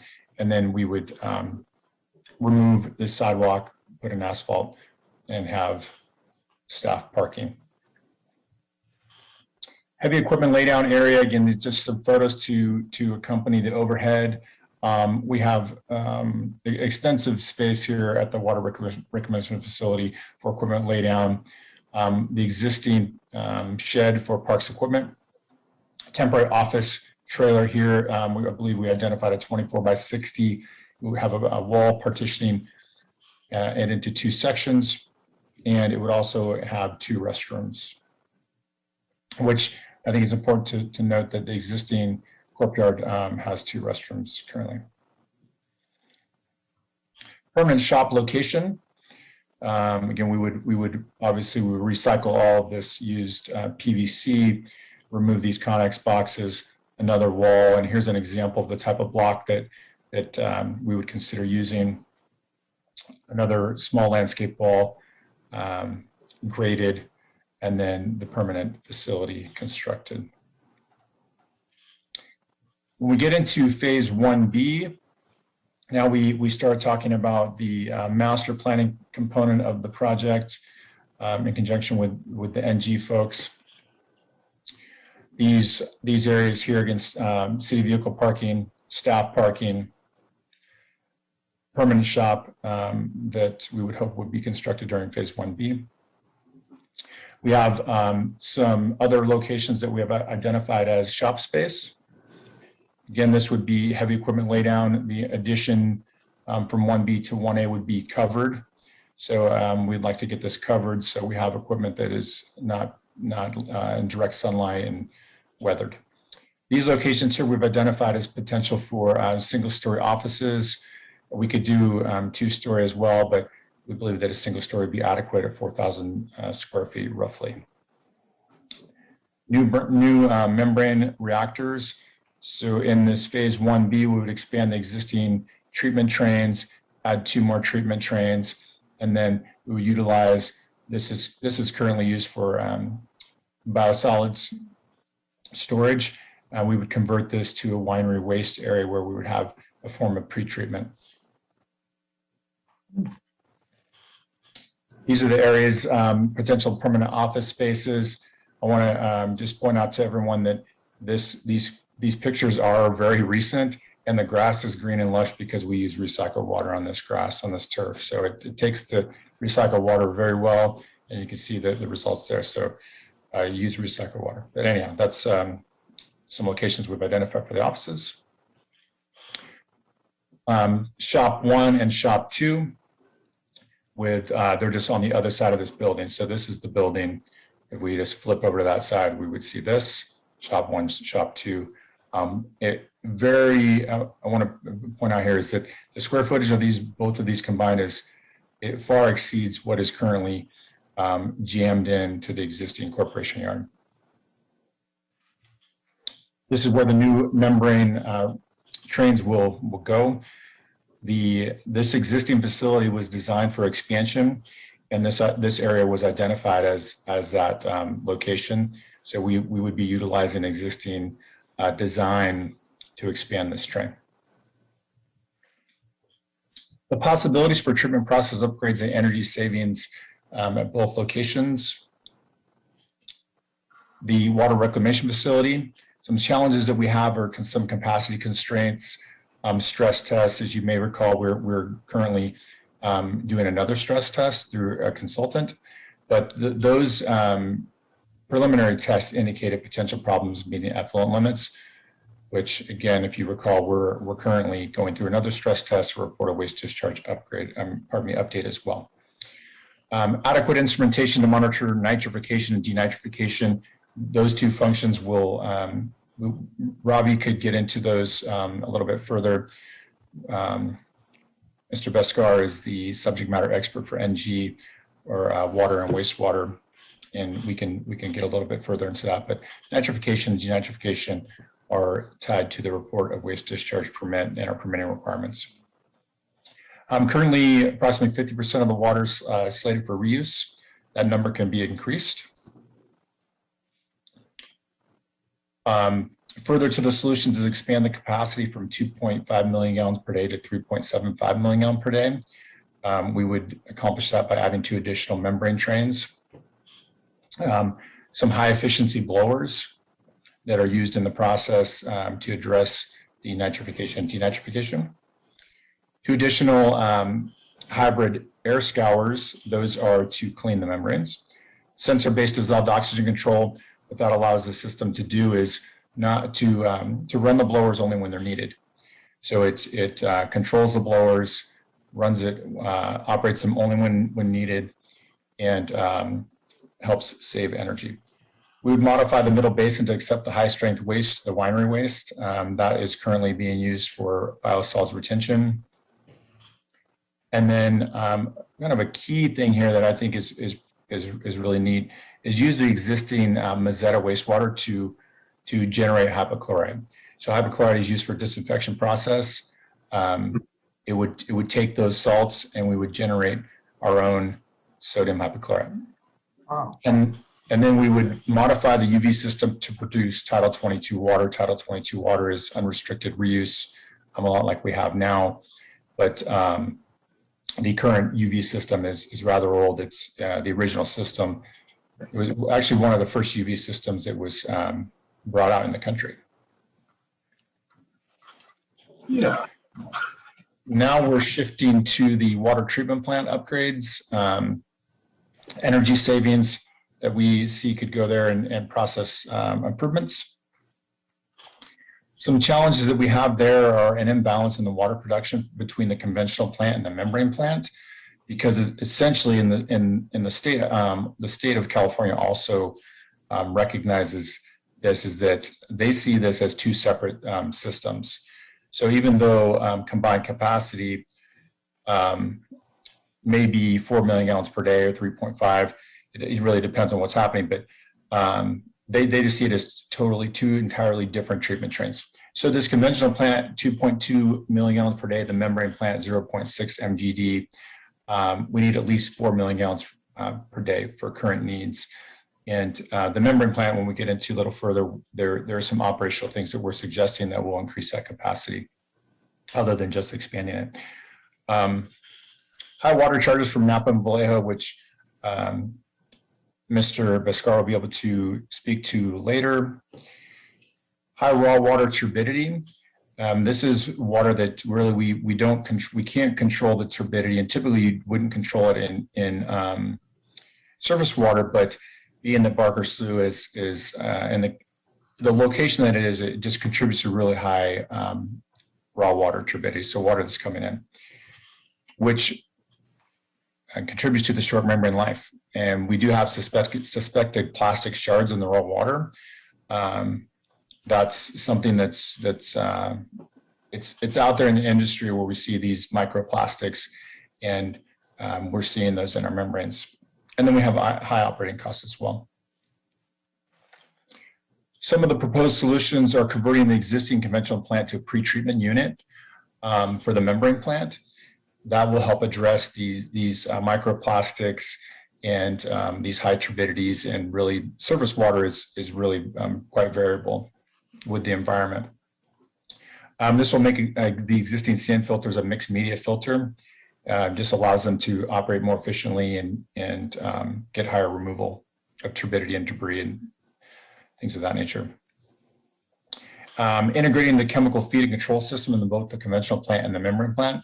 Currently, those two systems are not connected via these automatic controls. So this proposal is to tie it all into one system. So essentially, operators are operating one system. And here's an example of just what the interface looks like. It would be one system as opposed to two. And then install an additional train for nominal 1.33 MGD increase. When we're talking membrane there, or increase the capacity of conventional plant by installing additional tankage. So all things that are possibilities. We also intend to, and this is getting into phase two, failed to mention that. We have these building blocks for microgrid for resiliency. There are things that we have discussed in the past with the current project. Currently in progress at the water reclamation facility, our battery, the generator, our solar, and the switchgear upgrades. The water treatment plant is a generator and solar. Things that we have remaining, hardware and software controls, and then battery, hardware, software controls, which are part of this project as well. So for these building blocks, some issues is that we know that these public safety power shutoffs, and really there's another thing that we haven't discussed much lately, and it's these where we have a really big strain on the grid, and we have these flex alerts that we've been getting from the state. And there are times when They have asked us if we can go onto generator power to take some load off the grid. Having a microgrid will help with that. Having the battery storage and increase battery storage and possibly increase solar as well. So the microgrid operation, PG grid connection would be normal mode of operation. It's seamless. It's like an island. It's when we have these momentary outages or we have these flex alerts, we can go to our own microgrid. We also have included in this is EV charging, additional EV charging stations. In conjunction with the enterprise fleet management that was spoke to earlier, we do have electric vehicles and hybrid vehicles that are slated to be leased. In this particular case, we'd be able to address the electric vehicles within the fleet, be able to charge them at the water reclamation facility as well as the water treatment plant. Some of the project benefits that we've initially identified is this project savings to pay for the full courtyard relocation. Now, phase 1A, as the staff report points out, is we believe 1A is in the ballpark of 400,000. It's feasible even without these phase 1B or 2. But what we're saying here is that this project would essentially be able to construct an entirely new courtyard. So it would be the second side with the new offices, the covered laydown area and the new shops. So it would pay for full courtyard relocation. Estimated 74+ million in net project benefits for the city. It's turnkey. We're saying that it's seamless. The implementation of the complex wastewater and energy and capital projects all into one project. Links the facility master plan recommendations with this implementation. Again, seamless, completes the microgrid that we have spoke to earlier, and adds some resiliency to the city system, at least these critical functions of the critical facilities. And then we're going to reduce energy costs and operating costs. Further to this, greenhouse gas emissions, we do anticipate that we would have a reduction in that as well through the water and wastewater treatment improvements. And then, like we've mentioned previously, working towards an electric fleet. So with that, I'm going to turn it over to Mr. Beskar. Again, he's the NG subject matter for water and wastewater, and he will go through the performa. Sure. Thank you. Thank you, Felix. Can you guys all hear me? I can hear you. Perfect. Yeah, we can hear you. Yes. All right. Thank you. Thank you, Mayor. So this is a project that essentially pays for itself through energy and operational savings. You have electric savings through aeration improvements and some improved efficiency at the water plant. We have revenue streams from the treatment of the winery waste, and we actually have a pretty good backup for that because of what the wineries are spending right now to transport their waste to Central San. And then we have the savings, the money that you spend to buy treated water from Vallejo and Napa. And so that's a significant number. And the reason that number is so high is because you're paying for their treatment process. And so what you would do instead of paying them is you would enhance capacity and you would make your own treated water. You'd be buying a little more raw water. You'd actually be using more of your allocation. And so it's really a complex set of transactions where you buy raw water, you buy treated water, and you sell treated water to other cities. So we've taken all that into account, and we've constructed a savings stream that, let's say we increased our capacity up to 4 million gallons a day. And for that, you already have most of the infrastructure. So it's relatively minor plant improvements that will yield those savings. And then you have microgrid resiliency savings where, it's roughly 25% of your PG&E bill. And that's a number that's been vetted by the California Public Utilities Commission. And then you have other operational and maintenance savings. Basically, reduce costs in motors, pumps, bearings, belts, and so on. And so you have the total of energy and operational savings that's escalated year by year because the costs will go up. So, for example, the water rates are predicted to go up by 5% a year in California. And that's a study by the American Water Works Association and the Department of Energy. So we factored in all of those escalations, and then we've subtracted the payments and the measurement and verification costs. Now, every time we guarantee something, as you know, we have to measure and verify that you are in fact achieving those savings. And the M&V costs that we have, similar to your previous phases, so the project with NG, there's a cost associated with that. And so there's the total program cost and the net savings. So that's essentially the whole pro forma, and I'm happy to jump into any details on any of these individual buckets if you would like me to do so.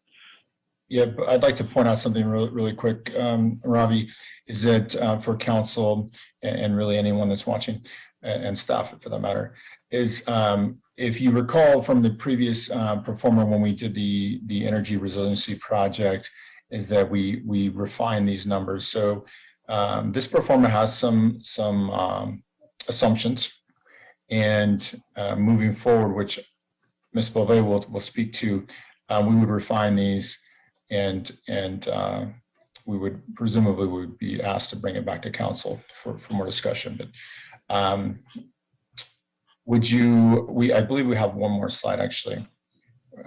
Sure, and I can just highlight that one quickly, Felix. Thank you. It's great to see everyone. Thank you for your time this evening. So at least the NG portion of this project, and Felix, happy to have you talk about the larger, next steps here. If the city wants NG to partake in any of this, for us, similarly to our previous project with the solar and storage, we typically enter into a development agreement with our entities. And so that's a council approved agreement that allows us to dedicate the resources to engineer and design the project, essentially. Given the magnitude of this project, it's going to take a bit longer than the last one, probably 6 to 8 months. And that's something we refine in the agreement. And there is a cost value to that we have to discuss with Felix and the team. But it's essentially a walk-away fee. So if the city decides not to pursue the project, they would owe NG that fee. But it's typically structured so that NG actually does the work, similarly to this last project. That's basically it for the NG next steps here. Felix. Yeah, thank you, Louise. So to recap, phase 1A, moving the courtyard, and would be essentially there would be some permanent facilities and some temporary facilities.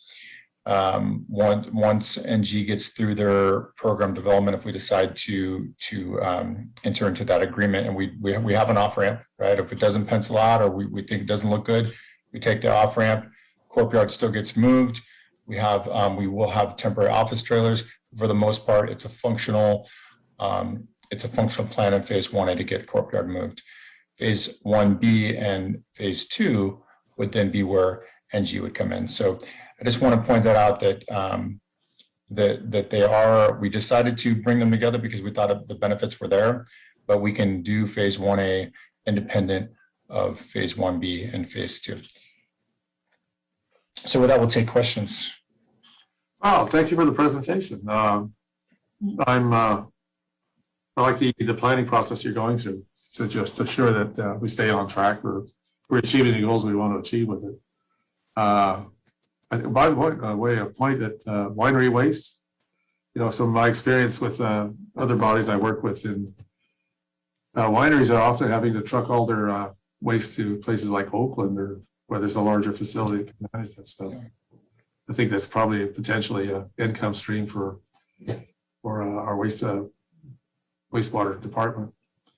I think Council Vice Mayor Joseph has raised a number of times too. One future planning for industrial Green Island Road is a lot of food products manufactured. Well, Yogurt had a problem with their discharge and just all the materials in it. So is this a system that could handle other types of food manufacturing waste as well? And what's the capacity for the winery waste? Ravi, would you like to speak to that? Sure. So winery waste is relatively benign.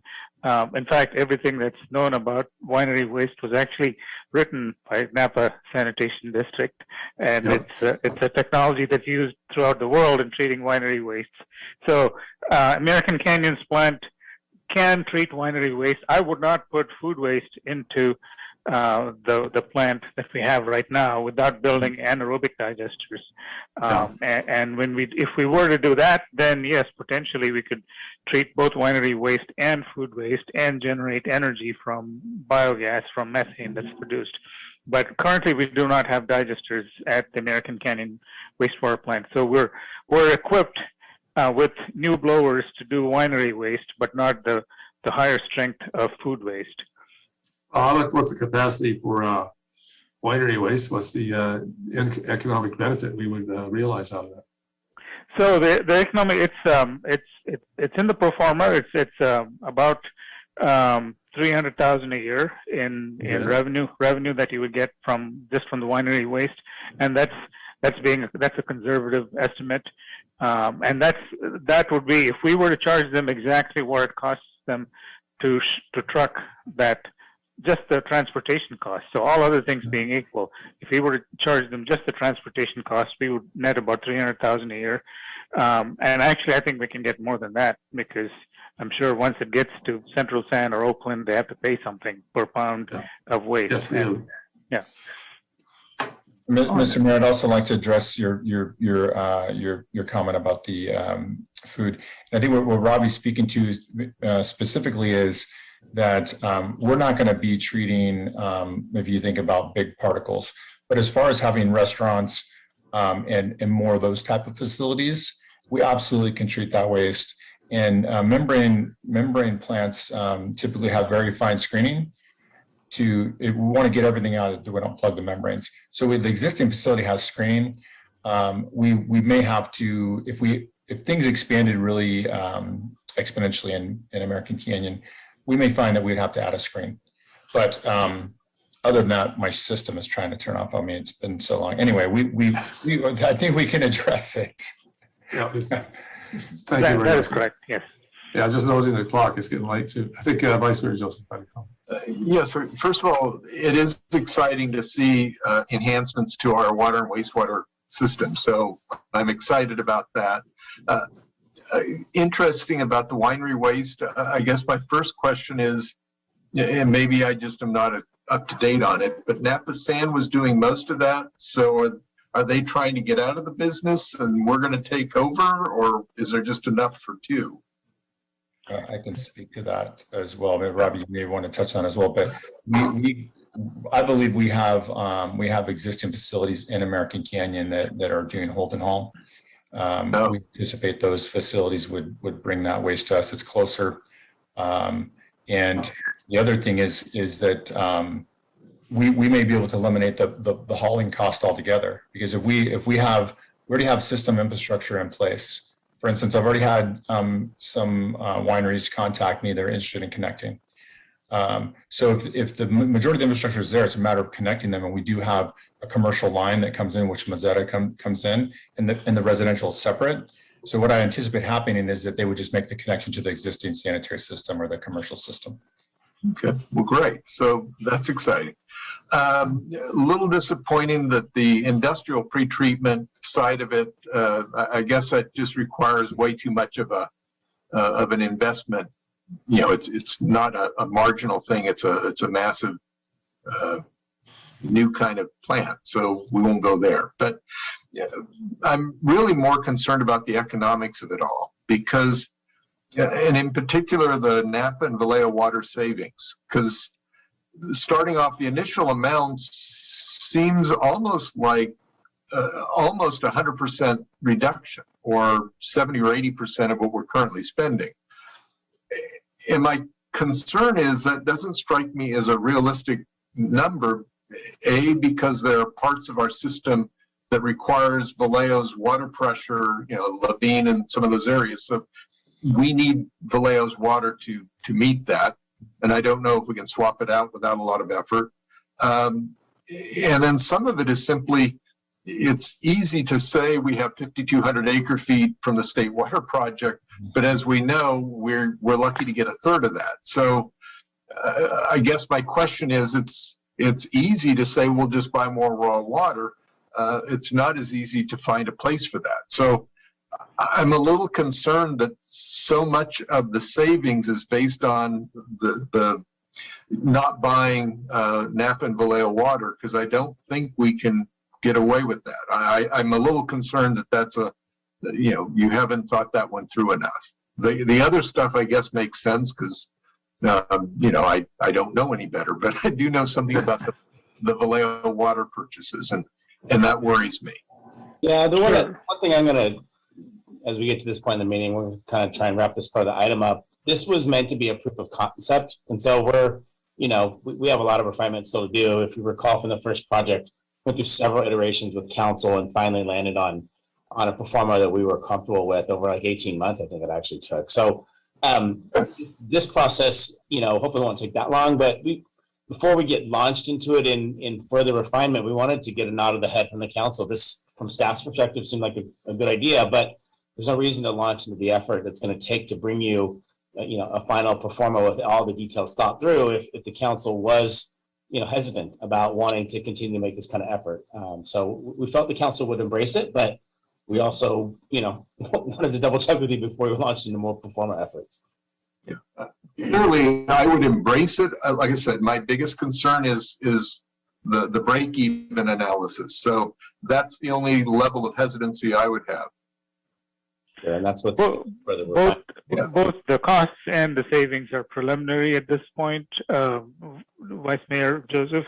But the concept is fairly straightforward. I mean, you can treat water, and if there's areas in parts of the town where the pressure is inadequate, we can put in like booster stations, for example. But if you have the treated water, if you have the capacity to treat the water, then it becomes a delivery issue, and we can work on that. But $2,000 an acre foot for treated water, that's a lot of money. That delta is a big number, and so we'll do our best to make that a smaller number. Now, we may only achieve 80% of those savings, but that's something we'll refine as we go further into this. All right, thank you. Yeah, Mayor and Council. So, seeing what feels like a go study it more kind of perspective of the Council, it's a lot of details to still figure out. But assuming that the Council is, we would like you to continue to refine this and work on this. We'll go back and continue to do that. Certainly, I think I like the direction it's going. It's innovative, I would say. Look at new ways we can be creative about how we can provide the service we need now and in the future, but at the most efficient way we can. Saves costs. What does staff need at this point on this part? This is just a nod of the head, but I wanted to switch over to the other part of this. Yeah, the Eco Center. This Eco Center, and Teresa's going to pop on Janelle real quick. Just to be real clear about what this particular aspect is we're not asking the council to decide really anything on the Eco Center. What we're really talking about is the who. We want to begin an engagement process with the community that starts on October 12th, a joint meeting with PCS, OSAC, and the City Council, where we really dive into the question of what it could look like, what it could feature, all those sorts of aspects. But at least from staff's perspective, the who is pretty clear cut in our mind. The American Canyon Community Parks Foundation has been a partner of the cities for the better part of 5 or 6 years, or it feels like a lot longer than that with the amount of work that they've done and things they've been able to accomplish. And we've been working on different ideas related to the corporation yard and relocation of that really ever since homes started getting built out there. There was a desire from the community to not have a corporation yard there. So a lot of ideas kind of converging all together. The notion of some sort of eco-type center is a part of Clark Ranch, and in some of the conversations more recently on Clark Ranch, coming to the realization that there's a lot of stuff in Clark Ranch, and there might be another spot, someplace that you could embrace the reuse of an existing facility rather than building something new. Again, another sort of sustainable concept. And, all of those concepts are still up for public conversation and public input. And that's the process that we want to start on October 12th. But getting back to the who, as the agenda packet had with those attachments, there really isn't another who, at least not in American Canyon. I mean, Parks Foundation is a locally homegrown nonprofit that is focused on the outdoors and the community. And there really isn't another group here locally that has the capacity or interest in doing something there. And they've approached us with an idea, kind of a mutual conversation really on an idea. And we also have a desire to begin fundraising for that idea. And so what we'd like to do is to enter into an agreement. This agreement would basically be a negotiating agreement where the city and the Parks Foundation would be looking to negotiate a lease. This would be a lease of the courtyard property to do an eco center, but as a part of that lease process, that negotiation is a public process about what does the community want from an eco center. We know what the ideas are from the Parks Foundation, but we're also going to be soliciting that public input. So really the only thought for tonight is, sort of this concurrence that, there isn't some other community partner out there who is interested and capable of doing this, and should we solicit them too? Or would it be better to just work with the Parks Foundation on a lease agreement while in parallel collecting all that city input? And we do have Janelle here, and I don't know if there are any questions from the council from that part of the staff report, or if there are any questions that was in the attachments or anything. Shall we hear from Janelle first? Are you there? I'm here. Can you hear me? Yes, we can. Go ahead, please. Okay, good evening. Thanks for sticking with us in this late hour. Yes, thank you for sticking with us. Of course. I'm Janelle Selleck, Executive Director of the American Canyon Community and Parks Foundation. We're really excited about the potential of this project and its ability to benefit all of the residents of American Canyon. Over the past 5 years, we have contributed nearly $200,000 back to our community through programs, projects, and scholarship and sponsorship support. But by far the greatest area of growth and community need has been our environmental-based education, art, and science programs. ACCPF is a proven partner, and we're ready to deliver on a project that benefits schools and the entire community while providing a hub for these programs. We're especially excited about the courtyard move because of the incredible potential of the space. The site is walking distance to 3 schools, and the Boys and Girls Club has plenty of parking area, is easily accessible from Highway 29, and provides easy access to wetlands for future recreation or education opportunities. In addition, and probably even most importantly, it would really spread the wealth of wetlands access, providing an additional access point that has the potential to relieve parking and trail congestion at the current very popular trailhead. Finally, reusing the space has ecological benefits and conserves valuable city resources. I'm grateful for the visionary thinking by city staff in considering the reuse possibility. So this ENA is a great step forward for us. It formalizes the discussion between the city and ACCPF. It signifies our goodwill and intent to partner while allowing plenty of time for public input and negotiations. And to demonstrate our commitment, we've already committed our own staff time and financial resources for research, renderings, and video production.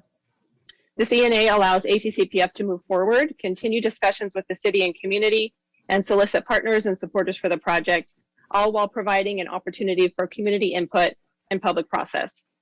So as you've heard tonight on your agenda item, climate change and the environment are real topics that need to be acted upon now.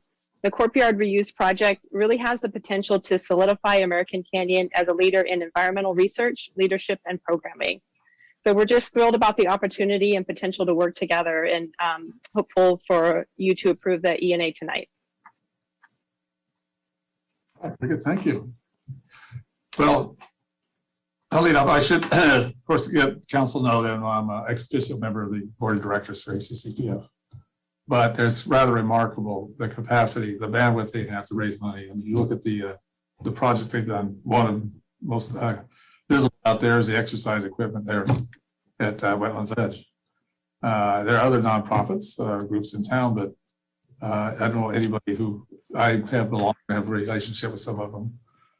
And the capacity for fundraising, which is a good part of what this is going to be about. Where's the money going to come from?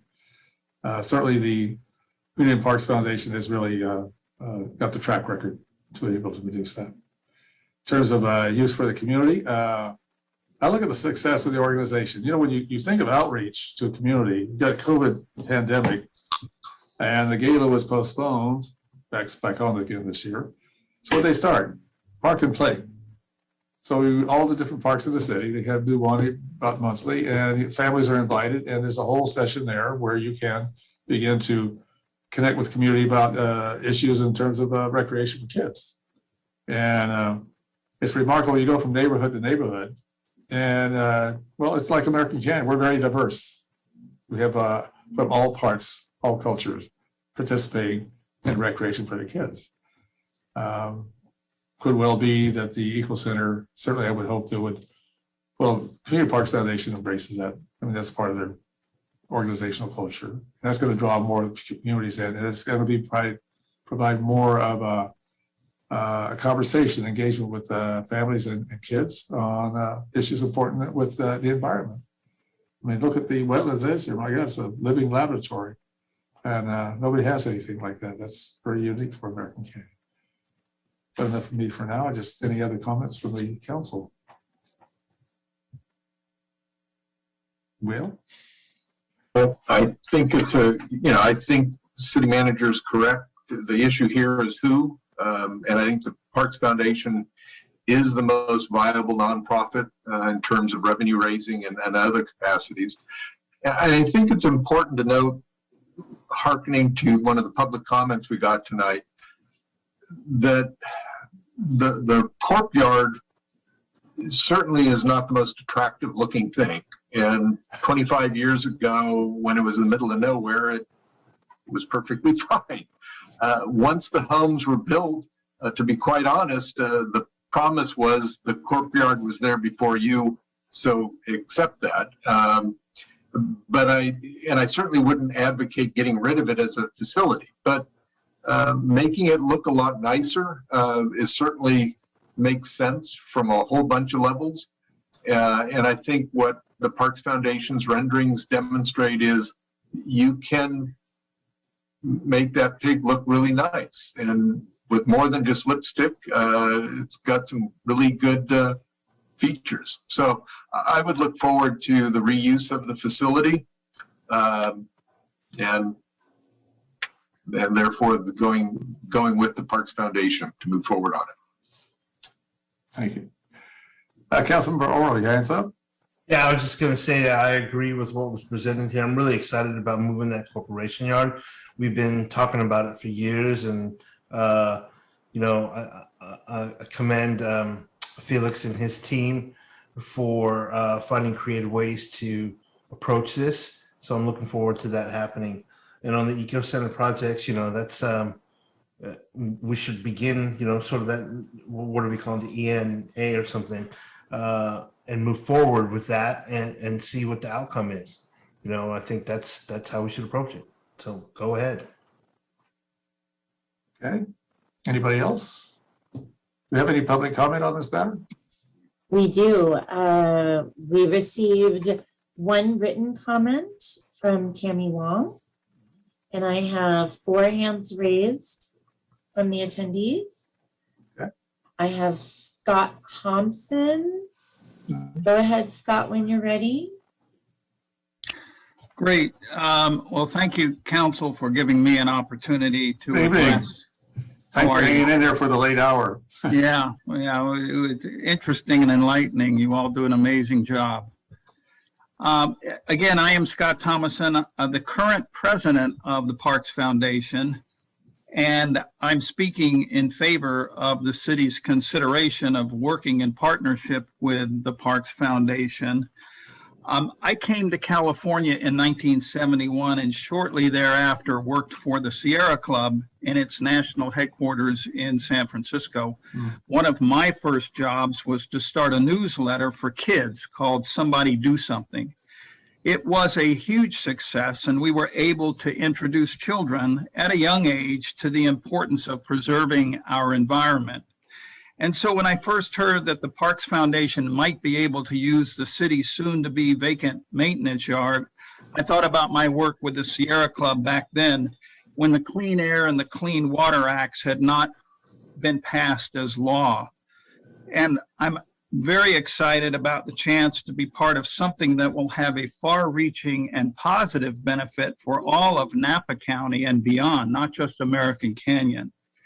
We live in a time, as you know, we talked about it, you all talked about it this evening, a time of serious climate and environmental issues, climate change, public use and preservation of the wetlands and its biodiversity, including plant and wildlife. So what better way to educate current and future generations than by turning the existing facility on wetlands into a year-round facility where people of all ages can come, explore, and understand the unique and hugely important environment that we find in American Canyon. I can't think of a better or more important use of the facility than as a permanent center of environmental learning for current and future generations.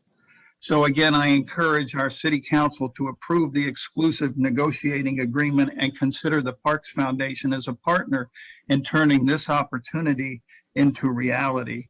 And thank you again for giving me the opportunity to share my thoughts with you this evening. Thank you. Thank you. I have Barry Christian. Barry, whenever you're ready. No, thank you. I think everything I was going to say has already been said. This was a long sought goal ever since Mark Joseph, as city manager, found that grant to buy Clark Ranch. We thought of it, I've heard a lot of talk about it being an eco center. I note that Janelle was a Parks Community Services commissioner before ACCF was founded. And also a number of the board members, Matt Plate, Clarence Memorial. And so to me, ACCPF was a child of the city. It came out of the Parks Commission. So it's a natural partner for the city. A lot of great community volunteers and leaders. And they've been successful at raising money, paying for projects, and developing programs that actually get kids outdoors and bring the community together. So very strong support for them. I think I'm very grateful that we have ACCPF in our community, and thank you. Thank you. Next speaker. Okay, I have Chris Benz. Chris, go ahead when you're ready. Thank you. This time I'm speaking on behalf of the Sierra Club's Napa group. We, of course, think the Eco Center is a great project for so many reasons, as Mr. Thomason so beautifully described. We're also super excited about the project because it has allowed us to bring funding from the Rollhoff bequest to Napa County. This is a bequest of $7 million over 10 years to several Sierra Club chapters that touch on the San Francisco Bay. The goal of the bequest is to make progress on protecting and restoring the bay. The Wetlands Eco Center qualifies for funding from this source because it could play an important role in direct public education on the value of our wetlands. The Napa Sierra Club and the Redwood chapter have been able to provide an initial grant of $10,000 for the planning and development of the Eco Center. We plan to work on providing more funding toward construction. I'd like to thank the city staff, Janelle, and the Parks Foundation for giving the Sierra Club the opportunity to participate in developing such a great regional resource. Thank you to you all. Very good. Next speaker, please. Okay, and I have Justin Hamilton Hole. Justin, go ahead when you're ready. I am here. Yes, so it's very amazing story. And I was walking down there, and I think it's time to move over there. So where is that gonna be? New place? Close by? So I hope it could be a new home, new building. And again, I'm gonna say good night to you all. Thank you for your comment. Thank you, Justin. Any other speakers? I have no other hands raised.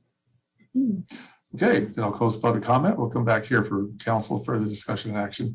I think what we have is a two-part item here tonight. One is dealing with the presentation on the wastewater treatment plant. There's no formal action. I think it's more like direction. Mr. Hawley, is that correct? Yeah, that's correct. There's no resolution on the ENA. It's more just, again, nod of the head and letting Nod of the head. the council. Well, I certainly support what the plan is moving forward. I think it's and it's takes us into our future needs very well. Sure. With regard to the Eco Center, fabulous idea. I think it's great. We've got the energy in town. We got the can-do crew that can make it happen. Great to hear a funding source that is looks kindly on us in terms of qualification. And we have an asset that nobody else has got in this county, and that's just, it's a treasure. So I think it's something that we can share with others in the appropriate way. And stay tuned for October 12th when we public process. All right, very good. It is now 10:40. I think maybe able to, is it okay with council if we postpone the citywide 5-year financial forecast model? Yes. All right. Do you need a roll call vote on that, Mr. Hawley? We will, if we're gonna continue that item. Okay. I'll make a motion. Make a motion to continue. I'll make a motion to continue Everything. item 16 on the agenda, citywide 5-year financial forecast model. I'll second. Motion second, roll call, please. I'm sorry, who was the second? Here. Washington? Okay, thank you. Councilmember Washington. Washington, and we are going to continue, right? Okay. I have Councilmember Abadamas, Yes. Councilmember Oro, Yes. Councilmember Washington, Yes. Vice Mayor Joseph, Yes. Mayor Garcia. Yes, thank you. That would take us to voting delegate League of California Cities 2021 annual business meeting. And this does have to get taken care of before the. It's a procedural matter for the annual conference in 2 weeks. Yeah. And I have served as voting delegate in the past. I am open to doing that again. I was gonna say, do we typically just do the mayor and vice mayor? Yes, but in this particular case, Councilmember Washington and I theoretically have a climate action committee meeting Friday morning. And so I would have to respectfully decline. Anybody else going to the conference? I'm going and I could be the alternate, Okay. unless Councilmember Oro wants it. I'm going, and I would happy to give Councilmember Abadamas the right to be an alternate. Thanks. You can actually select up to 2 alternates, so if you both want to be right. alternate, you can both be alternate. Let me suggest this, they're both alternates. Yeah. The mayor will be there, don't worry. Okay. You need an action. Item. There is a minute action. In order? Looking for it here. Hang on a second. Down at the bottom of the agenda.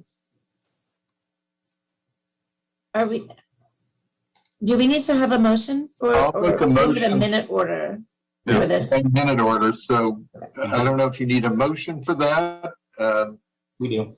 Yes. Okay, I'll move that the mayor be our delegate and Councilmember Oro and Councilmember Abadamas are the alternates. I'll second. Okay, motion and second, roll call, please. Councilmember Abadamas, Yes. Councilmember Oro, Yes. Councilmember Washington, Yes. Vice Mayor Joseph, Yes. and Mayor Garcia. Yes, thank you. Thank you. All right, so getting back to our agenda here, we have staff council comments, committee reports. Reports. We don't have any comments, Mayor. Just on behalf of Chief Cahill, he did want me to remind everyone about the 9/11 ceremony this Saturday. On Saturday, yes, right. So, Yeah, yes. What time time is that, Jason? 11 a.m. 11? Yes. Look at my calendar. At 11 at 11. Got it. Yeah, I think it's at 11. At the Public Safety Building. Public safety. Oh, it's in my calendar. Very good. Committee reports. I have nothing to add to my committee reports at this time, and that's just the time. Same here. Okay. Other council members? No report. No report? Okay. Councilor, Nothing else. okay. Councilor Oral? Nope. Okay, good. Now we'll move on to future agenda items. Term limits, I think what we're looking for, what was an update? Where are we? Yes, Mary, at your last council meeting, the council requested to receive a presentation from the Students for Climate Action. There wasn't a topic that was specified. Later on, in talking with that group and with their teacher sponsor, Jim Wilson, we came to learn that the topic related to an idea that they presented to the Calistoga City Council, wherein the Calistoga City Council adopted a resolution, asking Napa County to implement a tree removal moratorium, and so that is what is the topic that the student group would like to talk about with the City Council. What staff has been doing behind the scenes is to really get them into a venue that is more appropriate for this kind of countywide conversation. The proposed action that they're wanting is something that's related to, that would only take effect and only be related to something in Napa County. And so it has nothing to do with trees or anything in American Canyon. And so what we've decided, or not decided, what we've tried to do is to get them into the right audience, which is really the Climate Action Committee. And so there is a meeting on September 24th, and we worked behind the scenes to get this group on the agenda for that September 24th presentation. So we think that's the best place for this bigger picture conversation to be had. We don't think necessarily it was the council's intent to have this kind of controversial presentation here at the City Council, but if the City Council wants to do that, and it was.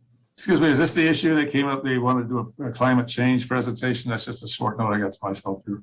Yes, correct. It was. Okay, no, I would agree action, yeah. with what you're saying, Mr. Holly.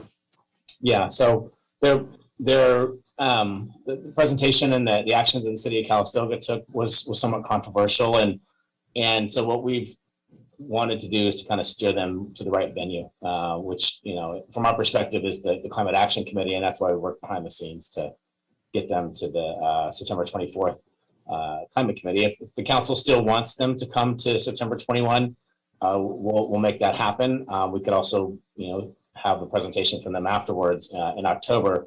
What I've done here on the screen, the share screen, is the list of council items that are upcoming. And as you can see, we have very full agendas here coming up. The two items in red tonight actually are postponed to the 21st, so our 21st agenda already has a lot of items on it. Some of those are going to have to get moved off because there's no way, I don't think we could tackle all those. And not on here is the presentation from Students for Climate Action. That's not until we actually have them down on October 19th is where we. Well, I think it'd be, if that's the timing on climate action, I think it'd be beneficial for the students to be there at their meeting. And then climate action will come here with, I'm sure that will be inclusive in their report to us for the presentation. From my perspective, I think their intent was to present to us before the Climate Action Committee, in part because I think they wanted to have an opportunity to present some of their ideas and following up on our recent general plan updates. The tree angle, sure, that is controversial because it relates to the county.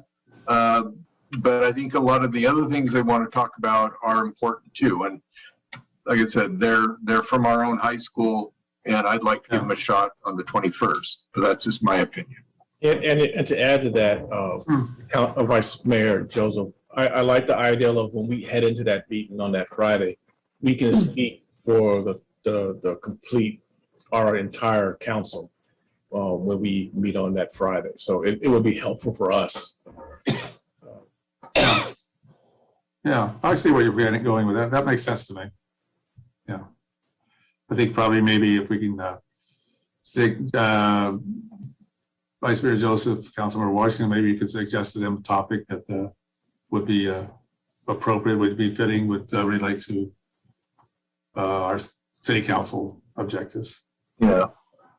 That may be a good compromise, that the countywide tree policy, which admittedly is getting into we're trying to tell some other jurisdiction how to operate, but certainly the other elements I think would be important for us to weigh in on. Yeah, something of a local issue for American Canyon that EV charging stations, to some extent it would be them putting a little more meat on the bone as far as the policies we just adopted, as far as EV charging stations. Some of those things. Jason, I'm not opposed to having them present on the 21st, but I would be opposed to moving the term limits discussion, because what I'm concerned about is missing our cutoff to get this ordinance or draft ordinance finalized and put on the ballot before the next election. Sure. No, I see it there on the 21st, but I don't think we should be moving it. No, I appreciate that concern. It's still on the calendar for the 21st. What's been decided is that the Oak Hill project is also going to come back on the 21st. The Watson Ranch project is coming on the 21st. And the ARPA strategies and the number of the items we just postponed from tonight are also supposed to come back on the 21st. So we definitely have a logjam there. It's 10:50 and we ain't out of here yet. Right. So, but yeah, it's an issue that is very important to this council and should be discussed. And normally we don't do the sort of agenda planning, but you can see the logjam here on the 21st, and as it relates to what the topic we just talked about. And I do need some clarification if we're going to get back to this group. What we heard from them is they wanted to present that they wanted the city council to adopt a resolution like Calistoga did that would, ask Napa County to implement a moratorium on tree removal. That was the purpose of their presentation. That's what they've told us. If the council is interested in a different presentation from them, we can convey that message. But what was conveyed to us was to leverage what Calistoga did with a similar message from American Canyon and take that to the county.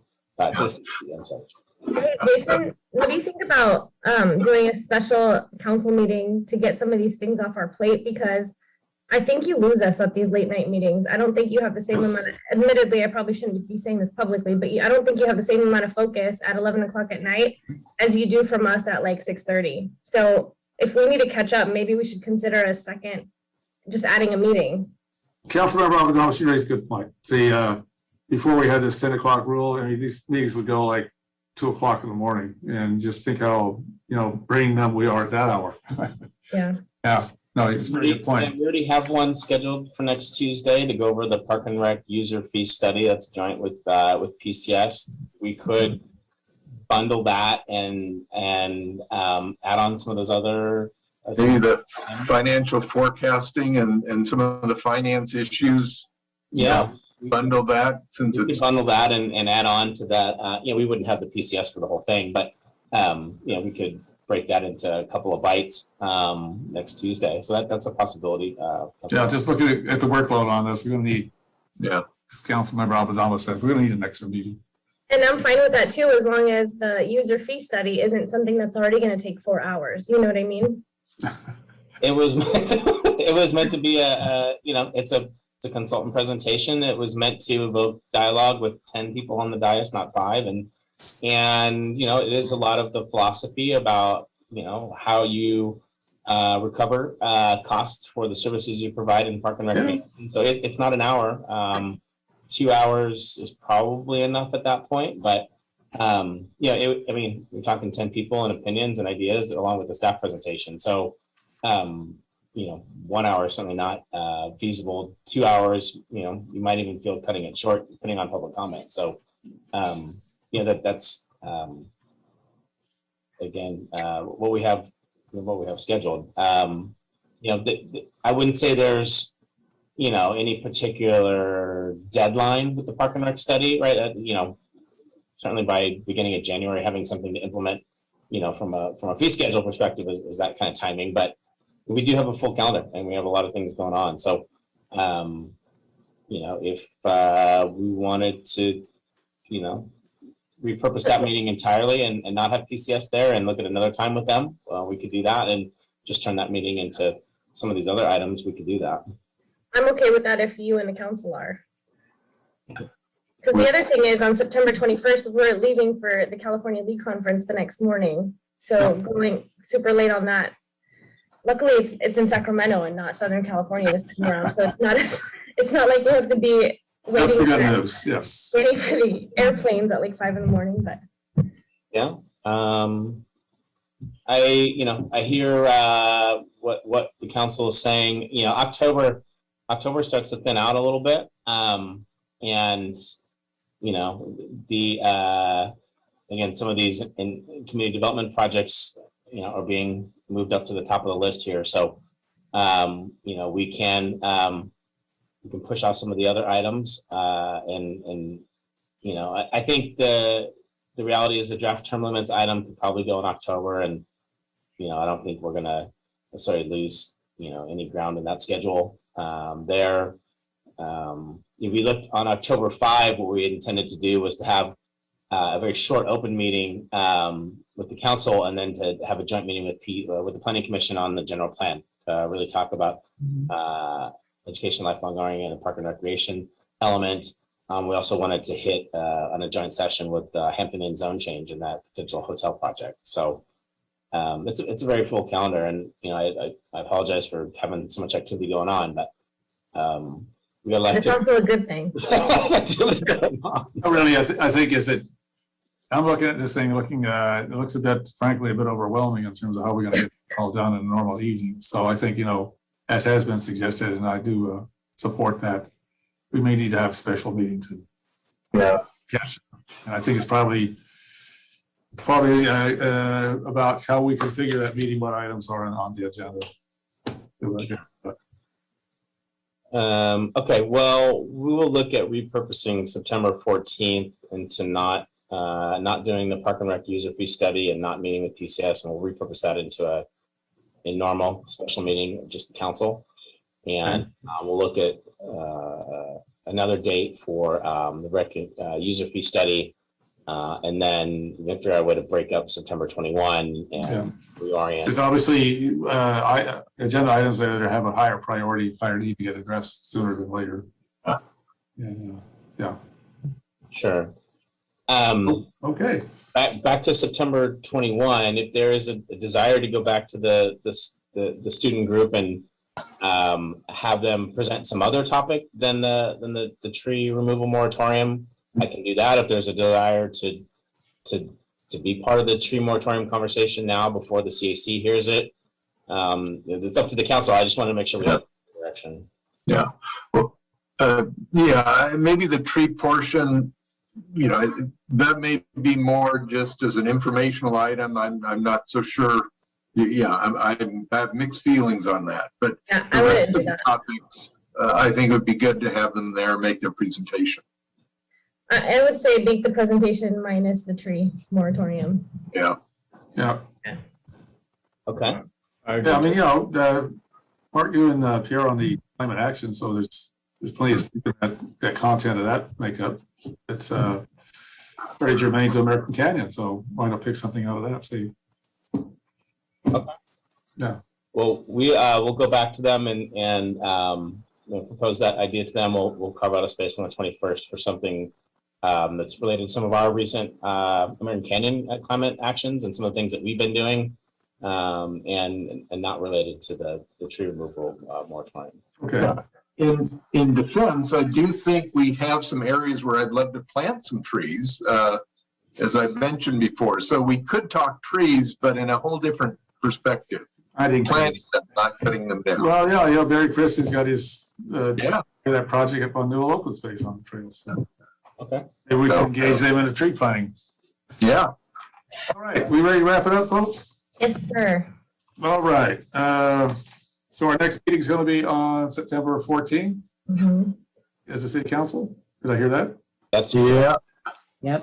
And then the next meeting, so we're going to meet on September 14 and September 21. Correct.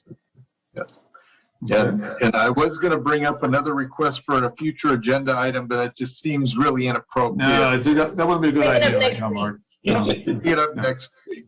We'll talk Yeah. next week. Yeah. Let's keep it collegial. They'll raise it, Mark. Okay. All right, very good. Well, a long evening. It is now almost 11 o'clock and about seconds to go, but very productive. I'm very happy with the work we did tonight. I'm sure we're all a bit tired, want to go home to catch some shut-eye. Or again tomorrow. So thank you all for your efforts this evening. Thank you. Thank you. Appreciate it. Good night. We're adjourned. Night, American Canyon. Night. Night.